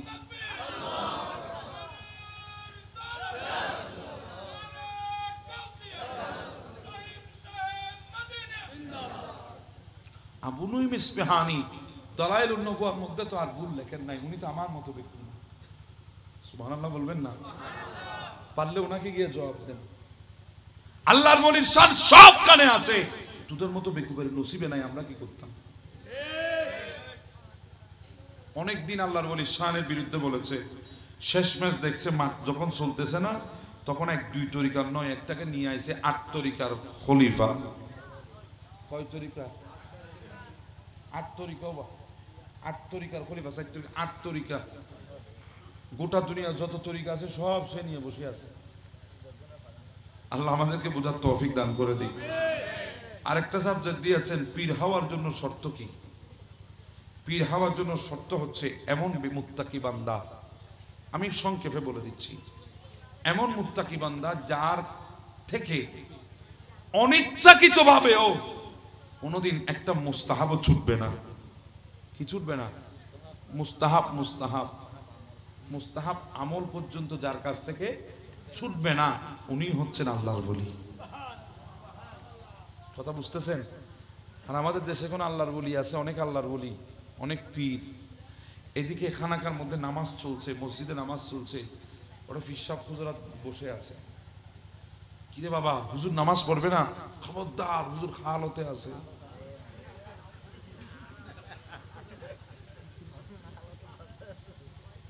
আমি বলছি এটা তো অনেক অসুবিধা হালত, এটা তো এত সুবিধা হালত না যে হালতে পীরকে নামাজ থেকে বাহিরে রাখে। আছে না নাই? অনেক পীর আছে মুরিদের পিছনে একটা করে নামাজ পড়তে হয়। আছে না নাই? আছে। আচ্ছা বলেন, একজন মুরিদের সবচেয়ে বড় চাওয়া কি? পীরে নামাজ পড়াবে, আমি পীরের পেছনে একটা করে নামাজ পড়ব। ঠিক না? আমরা তো রসুল করিমকে পাই নাই, আল্লাহর বলি পীর মুর্শিদকে পেয়েছি, আল্লাহর নবীর আওলাদদেরকে পেয়েছি। আমাদের তামান্না হচ্ছে ওনাদের পেছনে একটা করে আমরা কি করব। আর এখন দেখি অনেক পীর সাহেব ইমাম সাহেবের পেছনে, মুরিদের পেছনে গিয়ে একটা করতেছে। এরকমও পীর আছে না নাই? আরে বাবা, আমার সাইন্স সিরিকুটের আওলাদ গুলো যখন বাংলার জমিনে আসেন, এনারা কোনো মাহফিলের প্রোগ্রাম দেয় না, এরা যা দেয় নামাজের প্রোগ্রাম দেয়।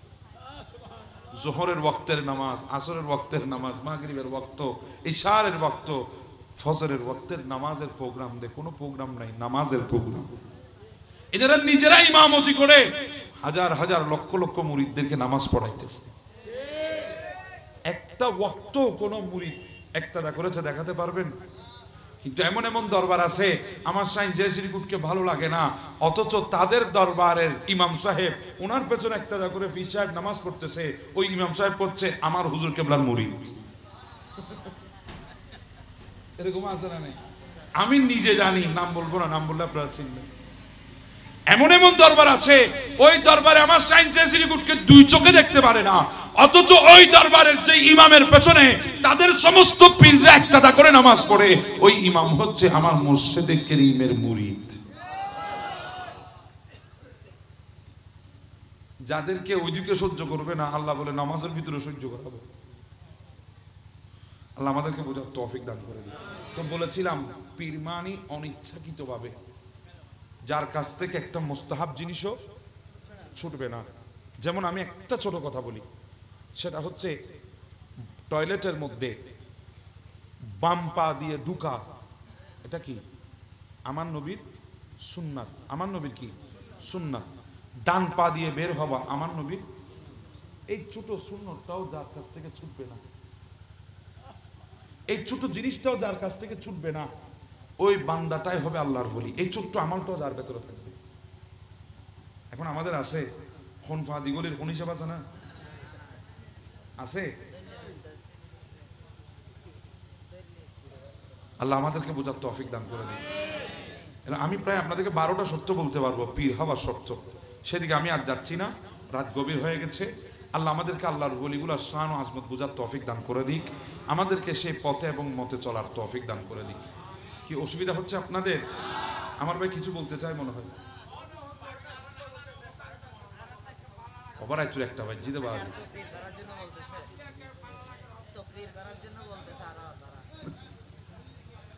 আল্লাহুম্মা সাল্লি।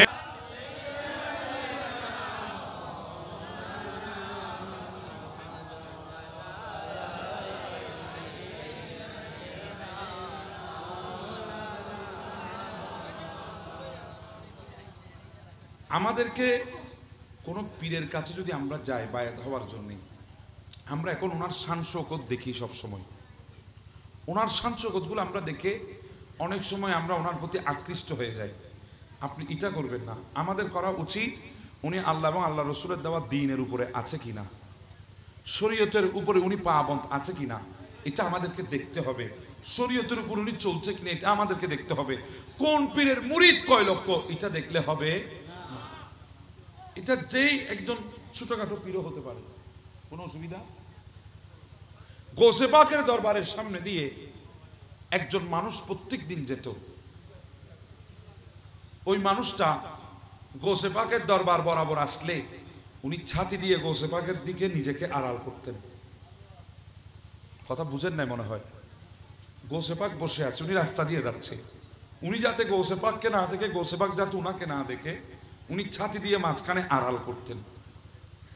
এই দৃশ্যটা আমার গৌসে পাক খেয়াল করেছেন অনেকদিন। একদিন আমার গৌসে পাক এসে ওই বান্দাকে ধরলেন, ধরে বলে, কিরে আল্লাহর বান্দা, গোটা পৃথিবীর মানুষগুলো আমাকে দেখার জন্য দিওয়ানা, পাগল, আর তুমি আমাকে না দেখার জন্য আড়াল করছো ছাতিকে, তার কারণ কি? তখন ওই বান্দাটা চোখের পানি ছেড়ে দিয়ে বলছে, হুজুর, আপনার চেহারা না না দেখতে এমন কোনো বান্দা পৃথিবীর জমিনে আছে তো আমার মনে হয় না।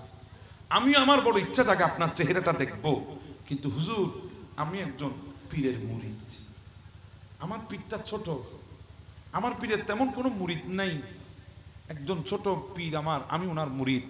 আপনার শান শৌকত তো অনেক বেশি, আপনার ওই শান শৌকতের দিকে তাকালে যদি আমার পীরের প্রতি আমার আস্থা কমে যায়, এজন্য আমি আপনার থেকে আমাকে আড়াল করছি না, বরং ওই শান শৌকত থেকে আমি নিজেকে আড়াল করে নিচ্ছি। কেমন ওয়াফাদার, চিন্তা করে দেখেন। এখন আমরা তো যেখানে যাই সেখানে বায়াত হয়ে যায়। এখানে অনেক মানুষ আছে, কয়েকজন আমি অমুক দরবারে গিয়েছিলাম, আমাকে জোর করি ধরি রশি একটা ধরাই দিছে, এরকম আছে না নাই? আছে। হুজুর আমার টেলি ধরি, সিবি ধরি আমার বসায়, আমার রশি একটা হাতে দিই, ধরাই দিছে, ধরাই দেওয়ার পর আমার নামটা ওদের খাতায় তুলে নিয়ে বলছে, তুমি আজকে থেকে আমাদের মুরিদ। কি আশ্চর্য মুরিদ বলেন, আছে না নাই? অথচ ওই বান্দাটা ইনার ইচ্ছাকৃতভাবে আরেকজন পীরের হাত উনি বায়াত হয়েছিলেন। তো ইনারা ধরি যে জোর করে আপনি বায়াতটা করাইছেন, বায়াতটা কি হলো? বায়াত তো হবে তখন যিনি তিনার নিজ ইচ্ছায়, স্বইচ্ছায়, সুস্থ মস্তিষ্কে যখন কোন আল্লাহর ওলির আমলের প্রতি উনি ধাবিত হয়ে ওই আল্লাহর ওলির হাতে হাত দিয়ে বায়াত হবে, এটাই তো হবে চূড়ান্ত বায়াত। আপনি জোর করে ওনাকে বায়াত করাচ্ছেন কেন? এই ধরনের যদি কেউ করে, আপনারা সেখান থেকে উঠে চলে আসার চেষ্টা করবেন এবং সেটার প্রতিবাদ করার চেষ্টা করবেন। আমরা আল্লাহর ওলির দরবারগুলোতে যাব, এটা আমাদের জন্য বড় পাওয়া, ইনাদের দরবার, কিন্তু পীর তো থাকবে, সমস্ত পীরের কাছে তো আমি আর বায়াত হতে পারবো না। কথা বুঝতেছেন? আমি বায়াত হব কয়জনের কাছে? একজনের কাছে। একজনকে বেছে নেব, বেছে নেওয়ার মতো নেব, একজনকে বেছে নেব, বেছে নেওয়ার মতোই নেব, যিনি আমার জন্য এখানেও থাকবে ওখানেও থাকবে। এমন কাউকে বাঁচবো না শুধু টাকার জন্যে, শুধু বিরিয়ানি খাওয়ার জন্যে, প্রত্যেকদিন মুরিদের ঘরের মধ্যে বিরিয়ানি ফাটাবে এই নিয়তে, প্রত্যেকদিন ওরস হবে আমি ওখানে যাই বিরিয়ানির ডেকের মধ্যে বসে থাকবো এই নিয়তে মুরিদ হওয়ার দরকার। এই জন্য নিজেকেও একটু চিন্তা ভাবনা করে নিয়ে যাবেন। আমরা তো বাজারে গেলে কোন সবজিটা ভালো এটা ভালো করে বাছাই যাচাই করতে পারি, কিন্তু বড় আফসোস আমাদের ওখানে, আমরা যখন দিনের প্রশ্নে আসে তখন আমরা যাচাই বাছাই। এ কথাও মনে রাখবেন, পীর ওই বান্দাকে আপনার পীর হিসেবে আপনি গ্রহণ করবেন, ওই বান্দাটাকে গ্রহণ করবেন যেই বান্দাটাকে দেখলে আপনার দিলের মধ্যে একটা তাসির সৃষ্টি হয়। কথা বুঝেন? একটা তাসির আসে, হোক কালো, হোক কি কালো, অনেক কালো মানুষ আছে না, চেহারাটা অনেক নূরানি, জি বলেন না বাবা, আছে না নাই? আবার অনেক ফর্সা আছে, চেহারার দিকে তাকাও যায় না, আর দেশ সিঁড়ি হয় না, টিউবলাইট দুঃখ দেয় না, কোনো সিঁড়ি নেই, আছে না নাই? কিন্তু অনেক সময় বলা হয় মানুষটা কালো হতে পারে কিন্তু চেহারার মধ্যে একটা নূরানি বাবা আছে। কথা বলেন ঠিক না? এই তাসিরটা আপনাদের কলবে যখন আসবে তখন আপনি বুঝবেন ইনি আপনার জন্য সঠিক, ইনি আপনার জন্য। আমি একটা কথা বলে আমি যাই, আমি যেদিন আমার আব্বাজান আমাকে একটা কথা বলেছেন, আমার আব্বাজান ইনি মৌজুদান হুজুর কেবলার মুরিদ, হুজুর কেবলার তাহের শাহ মাদ্দাজিল্লাহুল আলী মুরিদ, আল্লাহ হুজুরের হায়াতের মধ্যে বরকত দান করে দিন। আমিও হুজুর কেবলার মুরিদ। আমার আব্বাজান শবে বরাতের রাতে হুজুর কেবলার হাতে হাত দিয়ে আমার আব্বা হুজুরের মুরিদ হয়েছিলেন। জামিয়ার মাঠে যেভাবে মুরিদ হয় এভাবে আমার আব্বা মুরিদ হন নাই। আমার আব্বা মুরিদ হয়েছেন হুজারার মধ্যে, হুজুরের হুজারায় ডাইরেক্ট হুজুর কেবলার হাতে হাত দিয়ে মুরিদ হয়েছেন। নৈমিষা হুজুর কেবলা মুরিদ করিয়েছেন, মুরিদ হয়েছে। উনি নাকি মুরিদ হওয়ার পরে উনি বিবির হাটে এসে একটা চায়ের দোকানে ঢুকে কিনে কিছু নাস্তা খাচ্ছিলেন। হঠাৎ দুইজন ছেলে পেছনে বলা বলে আরম্ভ করছে, বলে আজকে হুজুর কেবলা যখন এশারের নামাজটা যখন পড়াচ্ছিলেন বরাতের, তখন দেখেছো হুজুরের চেহারাটা একদম লাল গুটগুটে ছিল, মনে হয় রাগ ছিল কারো উপরে, একদম লাল গুটগুটে। আবার অনেক সময় দেখা যায় এটা সাদা হয়ে যায় টিপ লাইটের মতো। আমার আব্বার মনে এই কথাটা শুনে একটু হটকা লেগেছে, কিরে বাবা, মানুষ একটা চেহারা একবার লাল হয় একবার সাদা হয়, এটা কিভাবে সম্ভব? বলে আমি রাতের বেলায় ঘরে এসে আর ঘুমাই নাই, আবার সকালে সকালে উঠে এই জিনিসটা দেখার জন্য আমি ফজরের ওয়াক্তে আবার চলে গেছি খানাকা শরীফ। আবার গিয়ে আমি ফজরের নামাজ পড়ার জন্য একদম সামনে গিয়ে বসে আছি। হঠাৎ যখন হুজুর কেবলা আসছেন নামাজ পড়ানোর জন্য, আমি দেখতেছি ঠিক এই রাতের বেলায় লাল দেখেছিলাম, এখন দেখছি সাদা টিপলেটের মতো। কথাটা কি ভুল নাকি সত্য? যারা দেখেছেন তারা জানেন। এই ধরনের ব্যক্তি যাদের চেহারা দেখলে অন্তরের মধ্যে তাহাসির আসবে, হ্যাঁ, ইনাদের কথাই আল্লাহ বলেছেন, যাদেরকে দেখলে আল্লাহর জিকিরের কথা স্মরণ হয়, এরাই হচ্ছে আল্লাহর ওলি, এরাই হচ্ছে আল্লাহর কি বলি। আপনার অন্তরে তাহাসির আসতে হবে, আপনার অন্তরে ইনাদের প্রতি মোহাব্বত আসতে হবে, ইনাদেরকে দেখলে আল্লাহর কথা স্মরণ হয়ে যেতে হবে। যাদেরকে দেখলে আল্লাহর কথা স্মরণ হয়, বুঝে নেবেন এনারাই হচ্ছেন আল্লাহর প্রকৃত ওলি, এনারাই আপনার জন্য সত্যিকারের পীর মুর্শিদের ভূমিকা পালন করতে পারবে। আল্লাহ আমাদেরকে এই ধরনের পীর মুর্শিদের হাতে হাত দিয়ে বায়াত নেওয়ার তৌফিক দান করে দিক। সবাই বলি না আমিন।